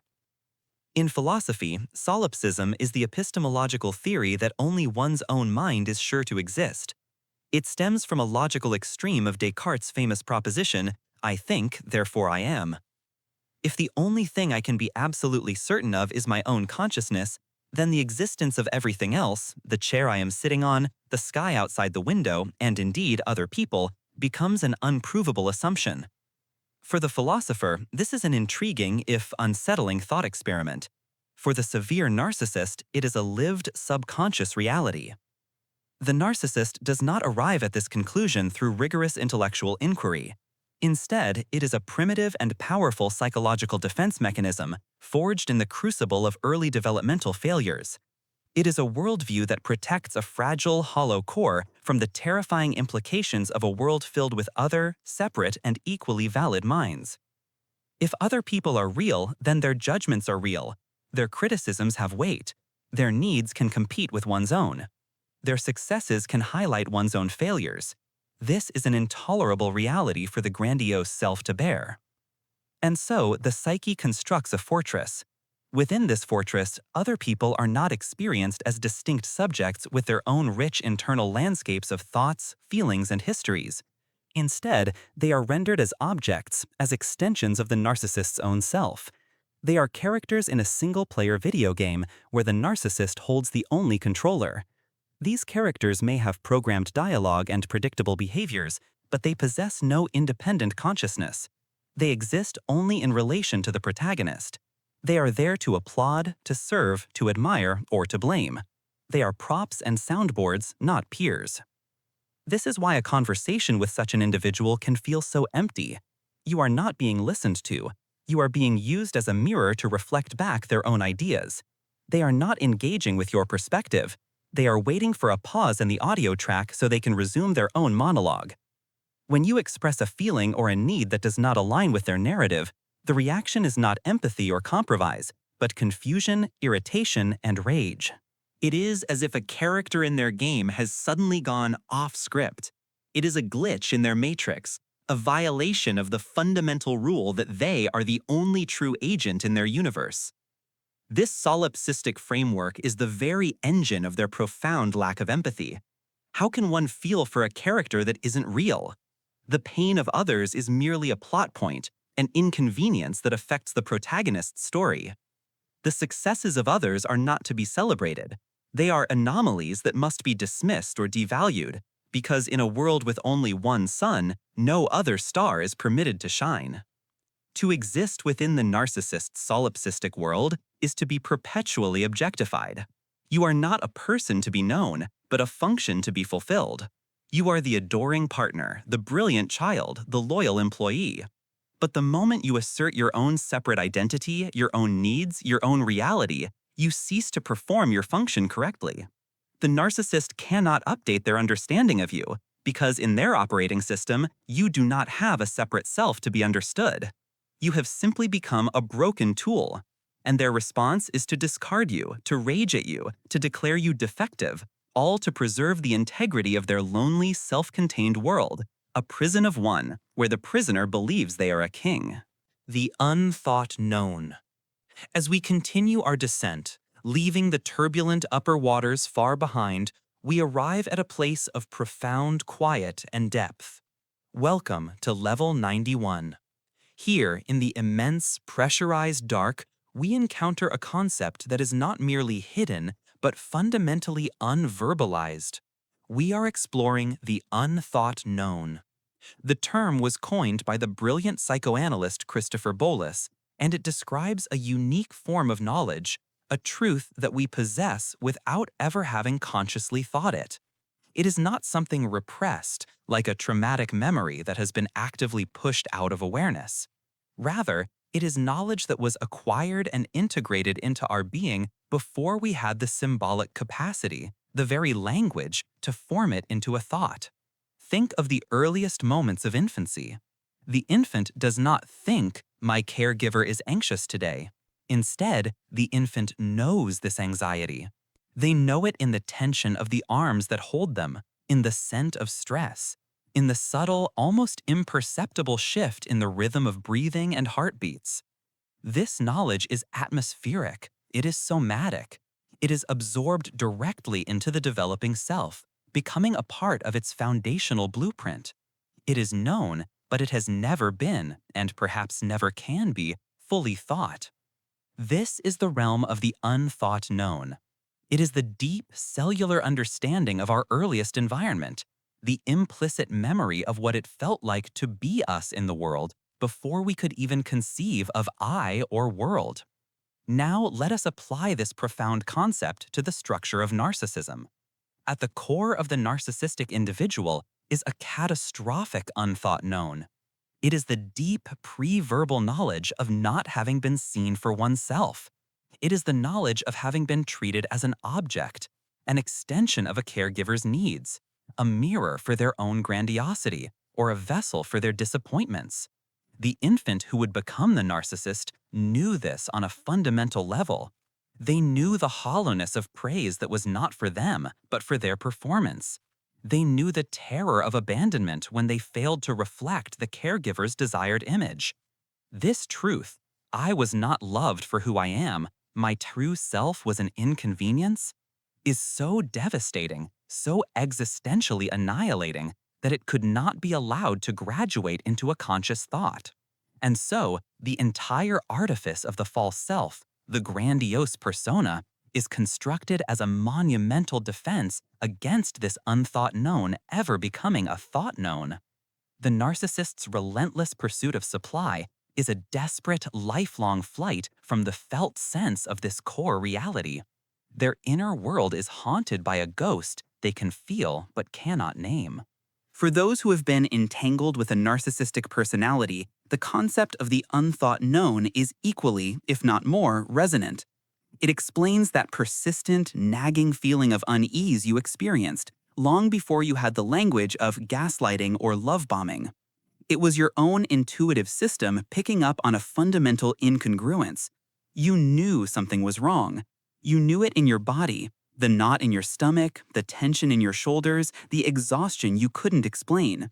You were in the presence of a person whose entire being was organized around a lie, and your own unthought known registered this falsity. The narcissist's primary psychological weapon, gaslighting, is a direct assault on your unthought known. It is an attempt to make you doubt what you know on the deepest, most primal level. They work to sever the connection between your intuition and your conscious mind, to make you believe that the noise of their words is more real than the quiet, certain truth you carry within you. Understanding this level of the iceberg is to give yourself permission to trust that deep, quiet knowledge once more. It is to validate the wisdom of your own body and your own spirit. The unthought known is the silent hum beneath the chaos, the internal compass that always points toward truth, even when the entire world is telling you to look the other way. As you rest now, allow yourself to sink into this understanding. There is a truth within you that predates words, a knowledge that is unshakable. Trust it. It has been with you all along. Perverse core.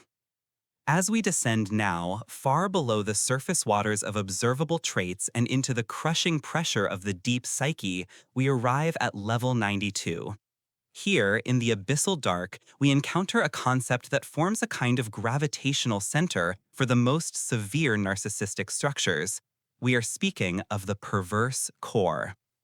This is not a behavior, nor is it a simple defense mechanism. The perverse core is best understood as a fundamental orientation of the self, an animating principle of anti-relationality. It is a deep-seated, often unconscious, belief that life is a zero-sum game of domination and submission, and that any expression of genuine goodness, warmth, or vulnerability is a weakness to be exploited or a threat to be neutralized. To understand its origins, we must look to the earliest stages of psychological development. Psychoanalytic inquiry suggests that the perverse core is formed in an environment not just of neglect, but of active psychological malevolence.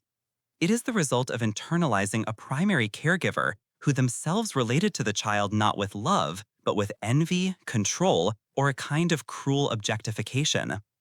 The child learns a terrible lesson, that connection is not for mutuality, but for usage, that love is a performance to gain power, and that the most painful thing in the world is to be vulnerable and have that vulnerability used against you. In response, a deep, protective, and ultimately destructive structure is formed. This is the perverse core. Its primary function is to preemptively destroy what it fears will destroy it. It is a psychic immune system that attacks not foreign bodies, but foreign goodness. The mechanism of the perverse core is one of active sabotage. When a narcissist operating from this core encounters genuine success in another, their first impulse is not simple envy, but a desire to spoil, to taint, to devalue. If a friend announces a joyful engagement, the perverse core will compel the individual to find the flaw, to plant a seed of doubt, to subtly hint at future failure. Why? Because the existence of pure, uncomplicated happiness in another is an intolerable indictment of their own inner emptiness. It is a light that threatens to illuminate their own darkness, and so the light must be extinguished. In application, this manifests in the most confusing and painful ways for those in a relationship with such an individual. It is the partner who starts a devastating argument just before a planned vacation. It is the parent who offers a compliment so backhanded it feels like an insult. It is the boss who undermines their most talented employee just as they are about to receive recognition. The goal is always the same: to pull everything and everyone down into the same state of cynicism, despair, and negativity that the core itself inhabits. It seeks to prove its own bleak worldview by actively creating a bleak world around it. It is called perverse because it is a complete inversion of healthy human striving. The healthy psyche seeks connection, growth, and shared joy. The perverse core seeks disconnection, stagnation, and the solitary pleasure derived from another's diminishment, a phenomenon far darker than simple schadenfreude. It is the quiet satisfaction of having successfully spoiled a beautiful moment, confirming its belief that nothing good can last, especially if it is the agent of that destruction. It is the silent, gravitational pull at the heart of the most desolate inner worlds, ensuring that the narcissist remains the sole, desolate star in their own empty universe. Anti-relational stance. As we descend now far below the surface waters of observable behavior, we arrive at level 93. Here, in the immense, silent pressure of the deep, we encounter a construct that is fundamental to the most entrenched forms of narcissism. We are exploring the anti-relational stance. This is not simply about being avoidant or introverted or even misanthropic. The anti-relational stance is a more profound and philosophically grounded position. It is an active, deeply ingrained opposition to the very essence of what it means to be in a relationship: mutuality, interdependence, vulnerability, and genuine reciprocal influence. It is a psychic orientation that treats authentic connection not as a goal to be sought, but a threat to be neutralized. To understand its mechanism, we must first appreciate the terror that relationality holds for the narcissist's fragile ego. A true relationship involves the recognition of a separate, autonomous other, an individual with their own needs, feelings, and perceptions who cannot be entirely controlled. This otherness is intolerable. It introduces unpredictability. It means the narcissist is not the sole author of the narrative. To be in a relationship is to be seen, truly seen, and for the narcissist, whose self is a carefully constructed artifice, to be seen is to risk being exposed as fraudulent, empty, or flawed. Therefore, the anti-relational stance functions as a powerful preemptive defense. It is a psychic immune system that attacks the very possibility of connection before it can take root. This stance is built upon a core belief, forged in the crucible of early developmental experience, that dependency is weakness and vulnerability is a precursor to annihilation. To need someone is to give them power. To love someone is to hand them the weapon that will be used to destroy you. This internal logic manifests in a variety of ways. It can appear as a cynical intellectualism, a tendency to deconstruct and pathologize any expression of sentiment or emotional need. The person holding this stance may scoff at therapy, mock romantic gestures, and frame all human connection in transactional, power-based terms. They champion a narrative of radical self-sufficiency, the lone wolf who needs no one. But this is not the peaceful solitude of the self-actualized individual. It is a guarded, brittle isolation maintained out of fear. In practice, this means that as a relationship begins to deepen and demand authentic vulnerability, the anti-relational defenses are activated. This can take the form of sudden emotional withdrawal, inexplicable criticism, or acts of sabotage designed to push the other person away.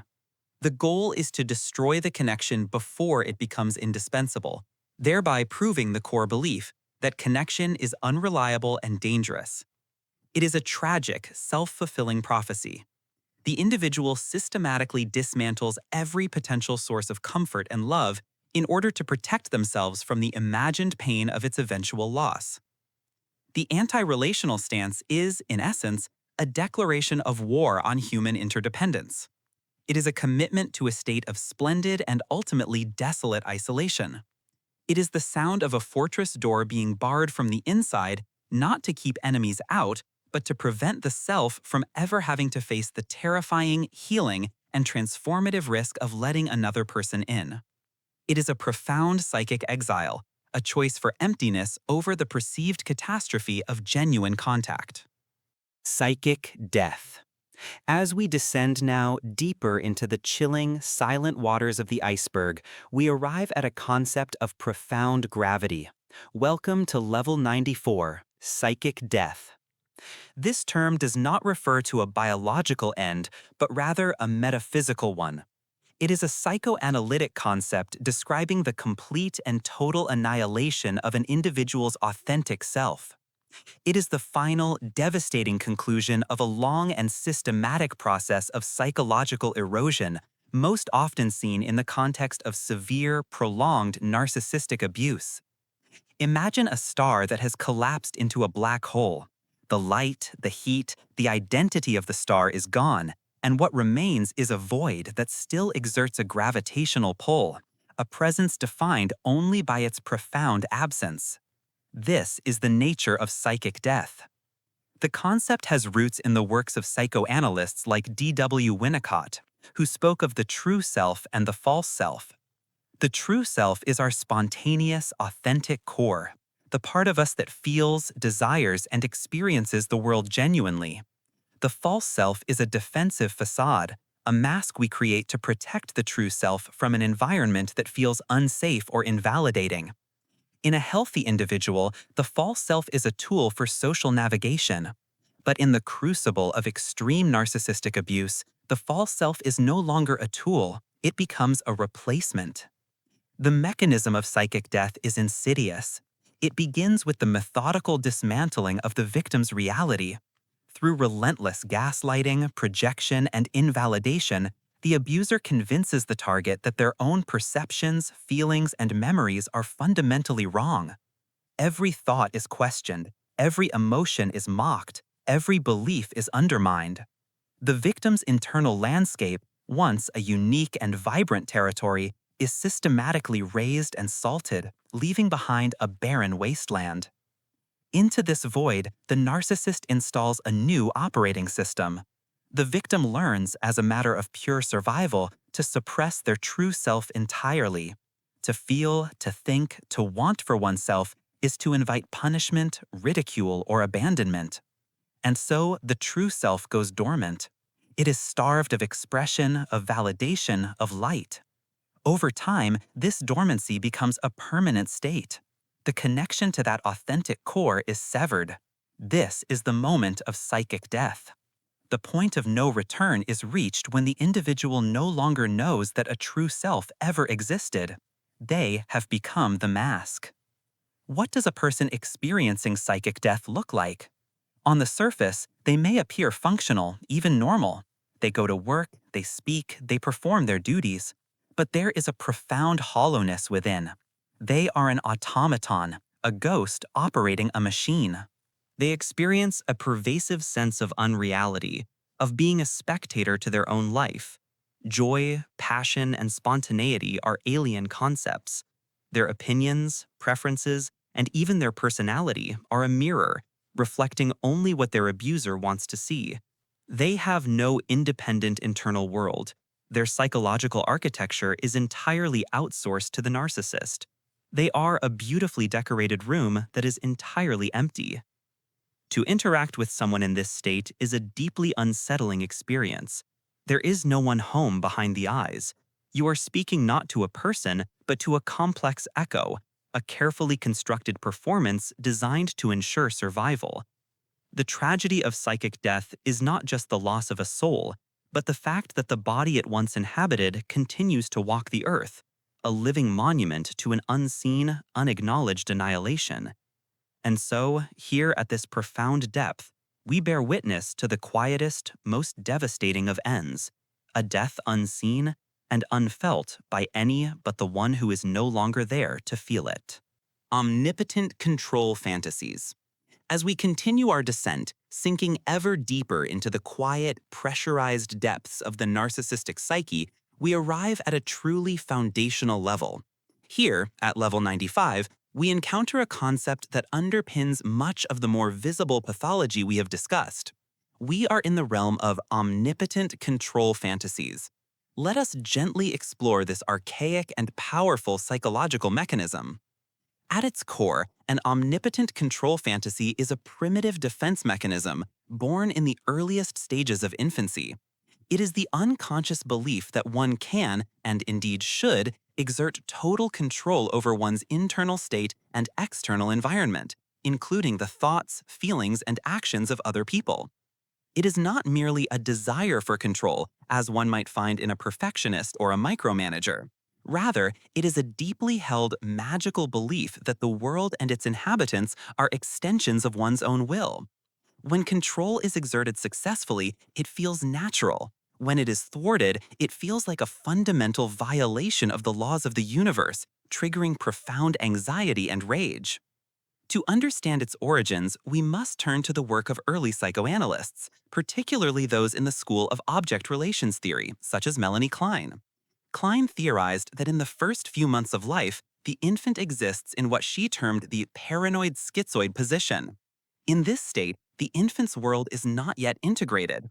It is a fragmented experience of good and bad parts. The comforting breast is a good object, while the frustrating, absent breast is a bad object. To protect the good from the bad, the infant uses a defense called splitting. Crucially, to manage the overwhelming anxiety of helplessness, the infant develops fantasies of omnipotence. It believes its cry magically summons the caregiver, that its will directly manifests food and comfort. This fantasy of omnipotent control is a necessary developmental stage, a psychic tool to survive a period of total dependency. The mechanism, therefore, is one of psychic survival. For the healthy individual, these infantile fantasies are gradually relinquished as reality testing improves. The child learns that the caregiver is a separate person with their own mind, and that the world operates according to principles beyond one's own desires. However, in the development of severe narcissistic pathology, this process is arrested. Due to early environmental failures or trauma, the individual fails to integrate the good and bad parts of themselves and others. The primitive defense of omnipotent control is not relinquished, but is instead retained and fortified, becoming a central organizing principle of the personality. It serves to perpetually ward off the terrifying underlying feelings of helplessness, fragmentation, and worthlessness that were never resolved. In its application in the life of an adult with this pathology, the fantasy manifests in myriad ways. We see it in the individual who must control every detail of a conversation, a project, or a relationship. They do not see others as collaborators, but as instruments to be used. A differing opinion is not a point of discussion, it is an act of rebellion, a malfunction in the machinery of their external world. The intense, disproportionate rage that erupts when they are told no, or when someone acts unpredictably, is the terror of the infant whose magical control has suddenly failed. They may attempt to control others through manipulation, intimidation, or manufactured crises, all in a desperate attempt to reaffirm the fantasy and keep the underlying anxieties at bay. To them, Other people do not have legitimate, separate inner lives. They are characters in a play, and the narcissist is the sole writer, director, and star. To deviate from the script is to threaten the very fabric of their psychological existence. And so, here in the deep, this fantasy churns on, a powerful and archaic engine driving the need to dominate reality itself. Reenactment of trauma. As we descend now, far below the surface waters of conscious awareness, we arrive at level 96. Here, in the profound, pressurized depths of the psyche, we encounter a mechanism that is both tragic and deeply human, the reenactment of trauma. This is not a conscious choice, but a powerful, unconscious compulsion to relive, repeat, and return to the circumstances of a past wound, particularly the intricate wounds inflicted by narcissistic abuse. The concept is rooted in early psychoanalytic theory, most notably Sigmund Freud's idea of the repetition compulsion. Freud observed that individuals would often, against their own self-interest and desire for happiness, recreate the painful scenarios of their past. He theorized that this was not a desire for pain, but rather a desperate, unconscious attempt to gain mastery over a situation that was originally overwhelming. The psyche, in its own paradoxical logic, believes that if it can just run the simulation one more time, it might finally achieve a different outcome.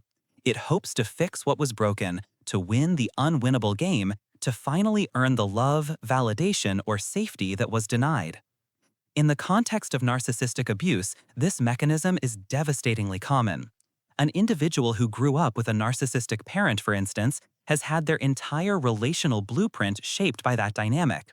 Their understanding of love, attachment, and self-worth is forged in the crucible of conditional approval, manipulation, gaslighting, and emotional volatility.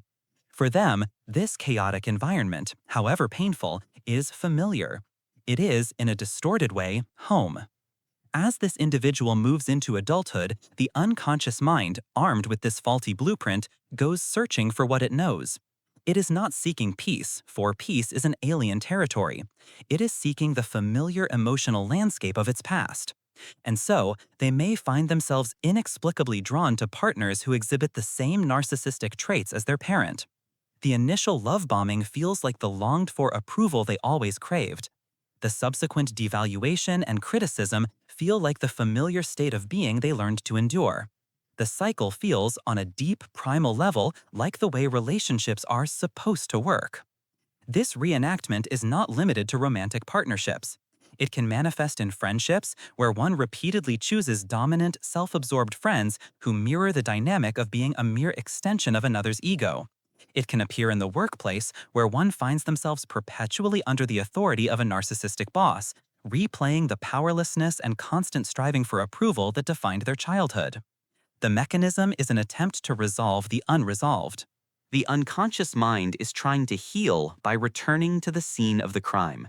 It whispers, "This time I will be good enough. This time I will make them love me.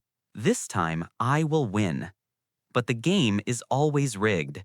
The narcissistic individual is not a stand-in for the original abuser. They are a new perpetrator of the same wound. The reenactment does not lead to mastery or resolution. It only leads to re-traumatization, deepening the original wound and reinforcing the survivor's belief that they are unworthy of healthy, stable love. To become aware of this pattern is the first crucial step toward breaking the cycle.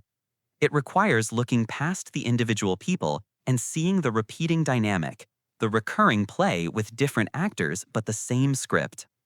It is the painful recognition that one has been unconsciously casting others in a role from their past, hoping to finally write a new ending to a story that has already been written.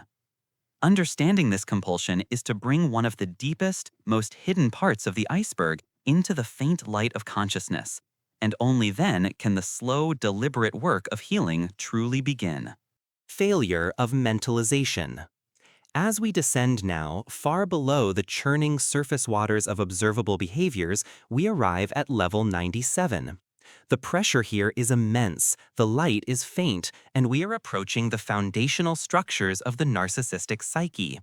Here, we encounter a concept that is not merely a trait or a defense, but a fundamental cognitive and emotional deficit, the failure of mentalization. To understand its failure, we must first understand what mentalization is.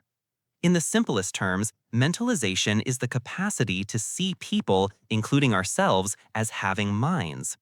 It is the ability to understand that behavior is driven by internal mental states, by thoughts, feelings, beliefs, desires, and intentions. It is the imaginative process that allows you to look at a friend who is suddenly quiet and wonder, are they tired? Did I say something to upset them? Are they worried about work?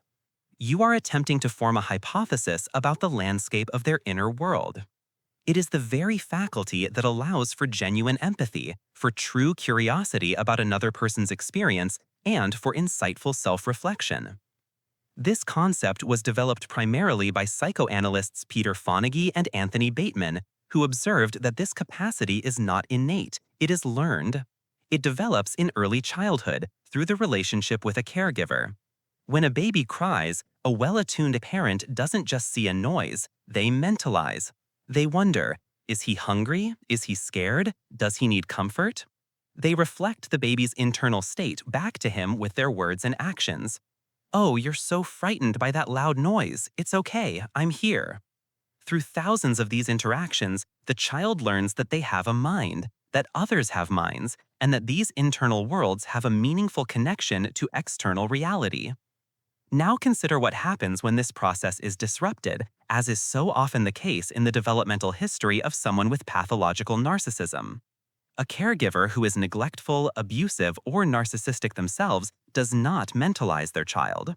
They see the child not as a separate being with a mind, but as an object, an accessory, an extension of themselves, or an inconvenience.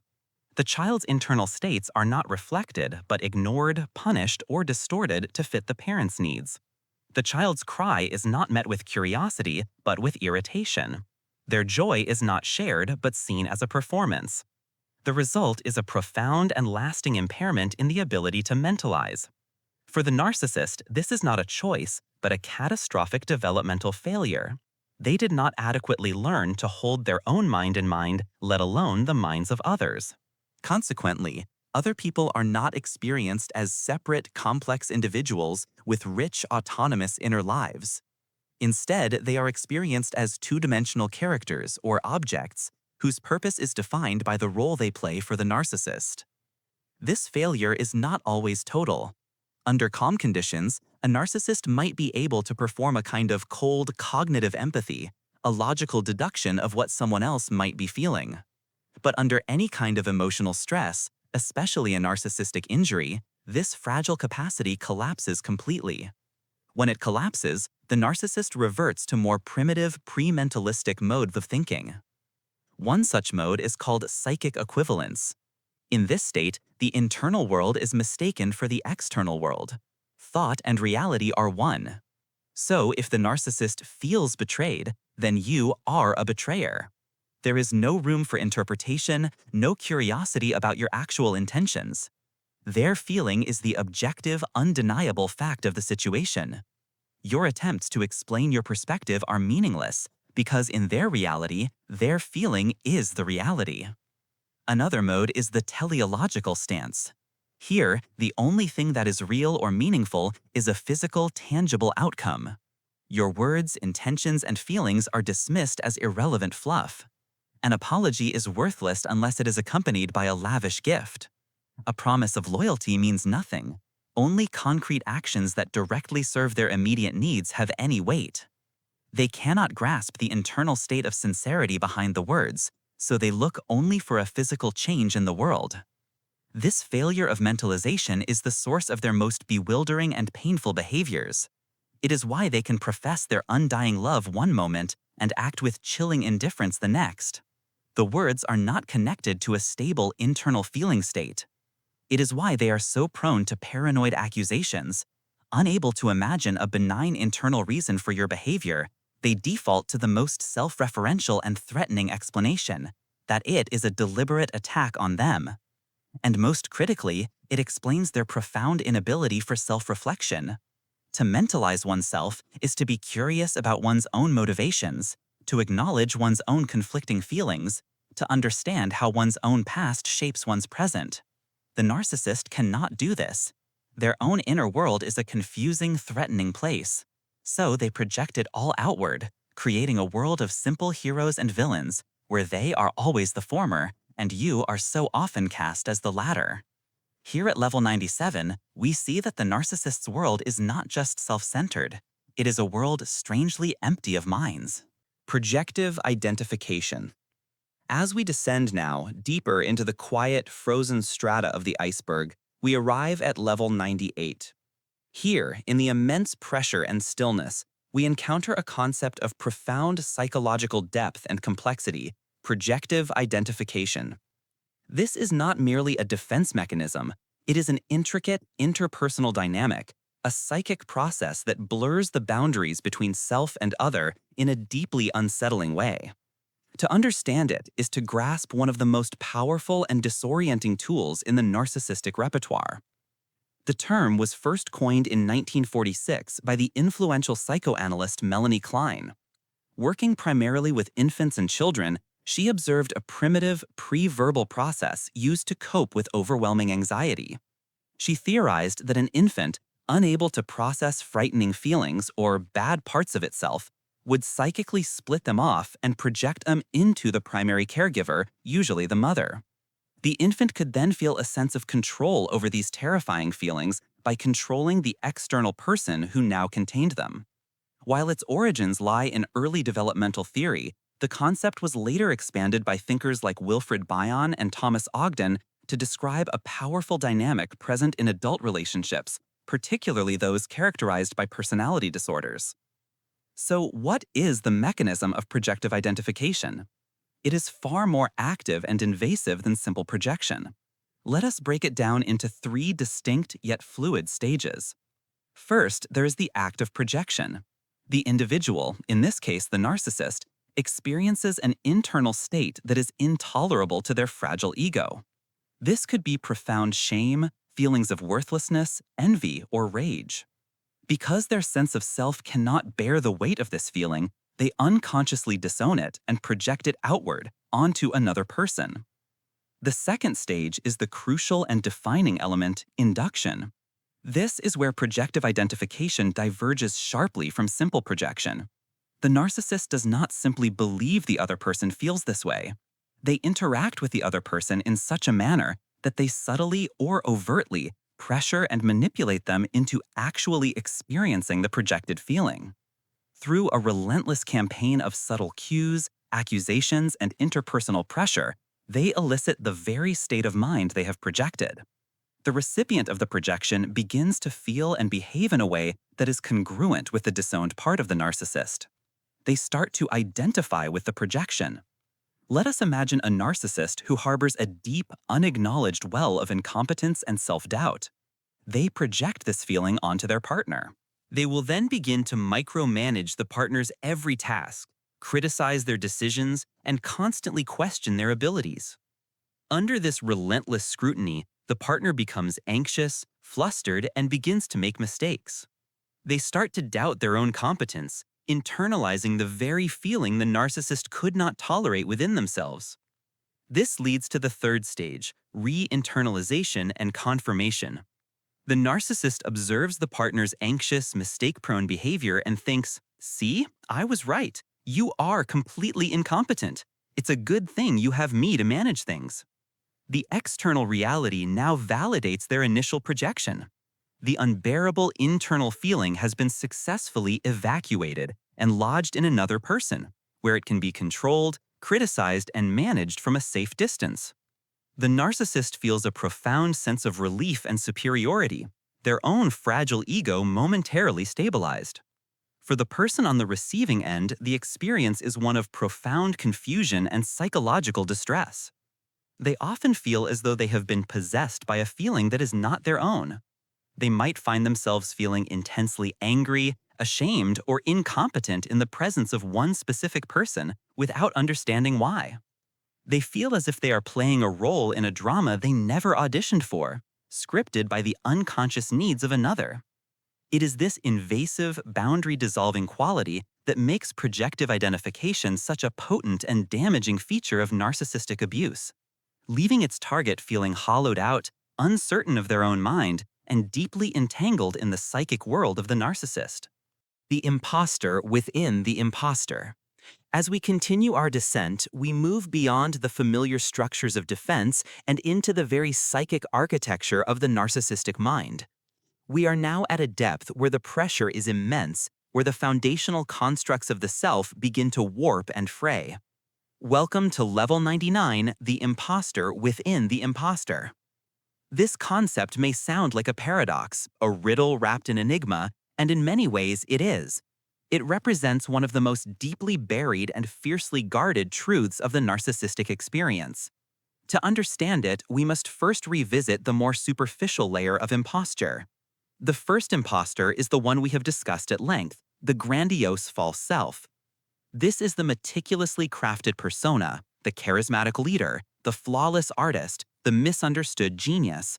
It is a performance, a suit of armor designed to shield the fragile, shame-ridden true self from the world, and, more importantly, from the narcissist's own awareness. This is the imposter that faces outward, demanding admiration and supply to maintain its structural integrity. But Level 99 invites us to look deeper, behind this very performance. The imposter within the imposter refers to the narcissist's own ephemeral, terrifying, and subterranean awareness that their entire presentation is a fraud. This is not the same as the common experience of imposter syndrome, where a competent and successful individual feels like a fraud, despite objective evidence of their accomplishments. The narcissist's case is far more tragic and complex. Their deep, gnawing feeling of being an imposter is, ironically, one of the most authentic perceptions they have. They feel like a fraud because they are a fraud. This is the actor on the stage who, in the middle of a powerful monologue, has a sudden, chilling moment of clarity. They see the cheap paint on the props, they hear the hollowness of their own booming voice, and they feel the weight of the costume that is not their own skin. For a fleeting second, the true self, the small, terrified, empty self hiding in the wings, peeks out through the eyes of the performer. And in that moment, the true self judges the false self. It sees the grand performance not as a magnificent display of strength, but as a pathetic and desperate charade. This is the imposter within. It is the authentic self, however diminished, recognizing the inauthenticity of the mask it is forced to hide behind. This flicker of self-awareness is the source of an almost unbearable psychic pain, a cognitive dissonance so severe that it threatens the collapse of their entire psychological structure. It is the terror of being exposed, not merely to others, but to oneself. The mechanism to combat this internal exposure must be swift and brutal. This is why narcissistic injury elicits such disproportionate rage. A criticism or a failure doesn't just challenge the false self from the outside, it risks awakening the imposter within, validating that terrifying inner voice that whispers, "You see, it's all a lie." The subsequent rage, projection, and gaslighting are not just tools to control others, they are emergency procedures to silence that internal witness, to force that flicker of awareness back down into the crushing darkness. This constant, low-level hum of inauthenticity explains so much of the narcissist's behavior. The insatiable need for supply is not just to fuel the grandiosity of the false self, but to drown out the whisper of the true self. The frantic activity, the relentless pursuit of new targets, the constant drama, all of it serves to keep the performer so busy, so distracted, that they never have a quiet moment alone in their dressing room to confront the stranger in the mirror. When the supply runs dry, when they are left in silence, the imposter within can begin to surface, bringing with it an annihilating sense of emptiness, boredom, and despair. At level 99, we find the ultimate paradox. The narcissist is haunted by a single, profound truth about their own falsehood. It is a self-awareness they can never fully integrate, and a reality they must spend their entire lives fleeing. This internal schism, this actor forever terrified of their own hollow performance, sets the stage for the final, foundational secret waiting for us at the very bottom of the iceberg. The essential aloneness. We have journeyed now down through the layers of the narcissism iceberg. We have passed through the visible peak of grandiosity, descended through the colder waters of entitlement and manipulation, and moved past the deep shadowed strata of shame and fear. Now we arrive at the very bottom, the base upon which the entire structure rests, level 100. Here, in the absolute silent dark, we find the foundational truth of this condition, the essential aloneness. This is not to be confused with loneliness. Loneliness is a feeling, an ache for connection that is absent. It implies that connection is possible, that it is known and missed. The essential aloneness, however, is not a feeling, but a state of being. It is a fundamental, structural solitude. It is the condition of being an observer of the human species rather than a participant. It is the profound, unbreachable isolation that comes from the absence of a true integrated self. To understand its origin, we must travel back to the earliest moments of psychological development. An infant in its nascent consciousness does not know where it ends and the world begins. Its sense of self is formed in the reflection it sees in its caregiver's eyes. Through a process of mirroring, the caregiver attunes to the child's inner states and reflects them back.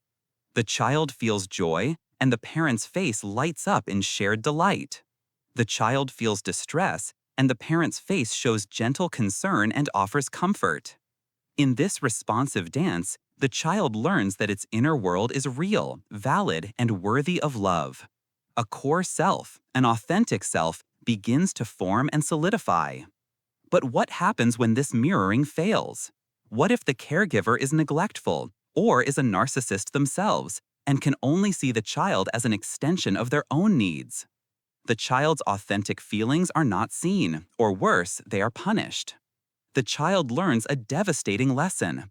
Who I truly am is not acceptable. My real self is flawed and unlovable. To survive this psychic annihilation, the child performs a desperate act of self-preservation. The tender, vulnerable, true self is disowned. It is locked away, buried deep in the unconscious, or it simply atrophies from lack of recognition. In its place, a new self is constructed, the false self. This false self is a brilliant, intricate construct. It is designed to be what the world seems to want. It can be charming, successful, powerful, or pitiable. Whatever role is required to elicit a response, to gain attention, to secure validation. This false self becomes the entirety of the narcissist's operating system. But it is a performance. And a performance, by its very nature, cannot form a genuine connection. This is the mechanism of the essential aloneness. The narcissist, operating through the false self, looks out at the world and sees other people not as fellow beings with their own rich inner lives, but as potential sources of supply. They are mirrors to reflect the false self's grandeur. They are props in the narcissist's personal drama. Because the narcissist cannot perceive the authentic humanity in others, they can never experience the resonant feedback loop of a true relationship. They can never feel seen because the self they present is not real. And they can never truly see another because their gaze is filtered through the desperate needs of the construct. They are like an astronaut inside a helmet, observing life on Earth through a thick pane of glass. They can see the gestures of love, the rituals of friendship, the currents of empathy, but they can never feel the warmth. The transmission is always one way. This creates a terrifying internal void, a black hole at the center of their being. The constant, frantic pursuit of narcissistic supply, of admiration, envy, and control is a desperate attempt to fill this emptiness. But the validation is directed at the false self, the mask. It never reaches the buried hollow core. And so, the hunger is insatiable. The aloneness remains. It is the quiet, humming terror beneath every grand statement, every act of rage, every manipulative ploy. It is the fear that if the performance stops, if the mirrors turn away, they will be forced to confront the chilling reality that behind the mask there is nothing at all. This is the ultimate, tragic secret at the heart of narcissism. Not a love of self, but the devastating absence of one. A profound, inescapable, and essential aloneness.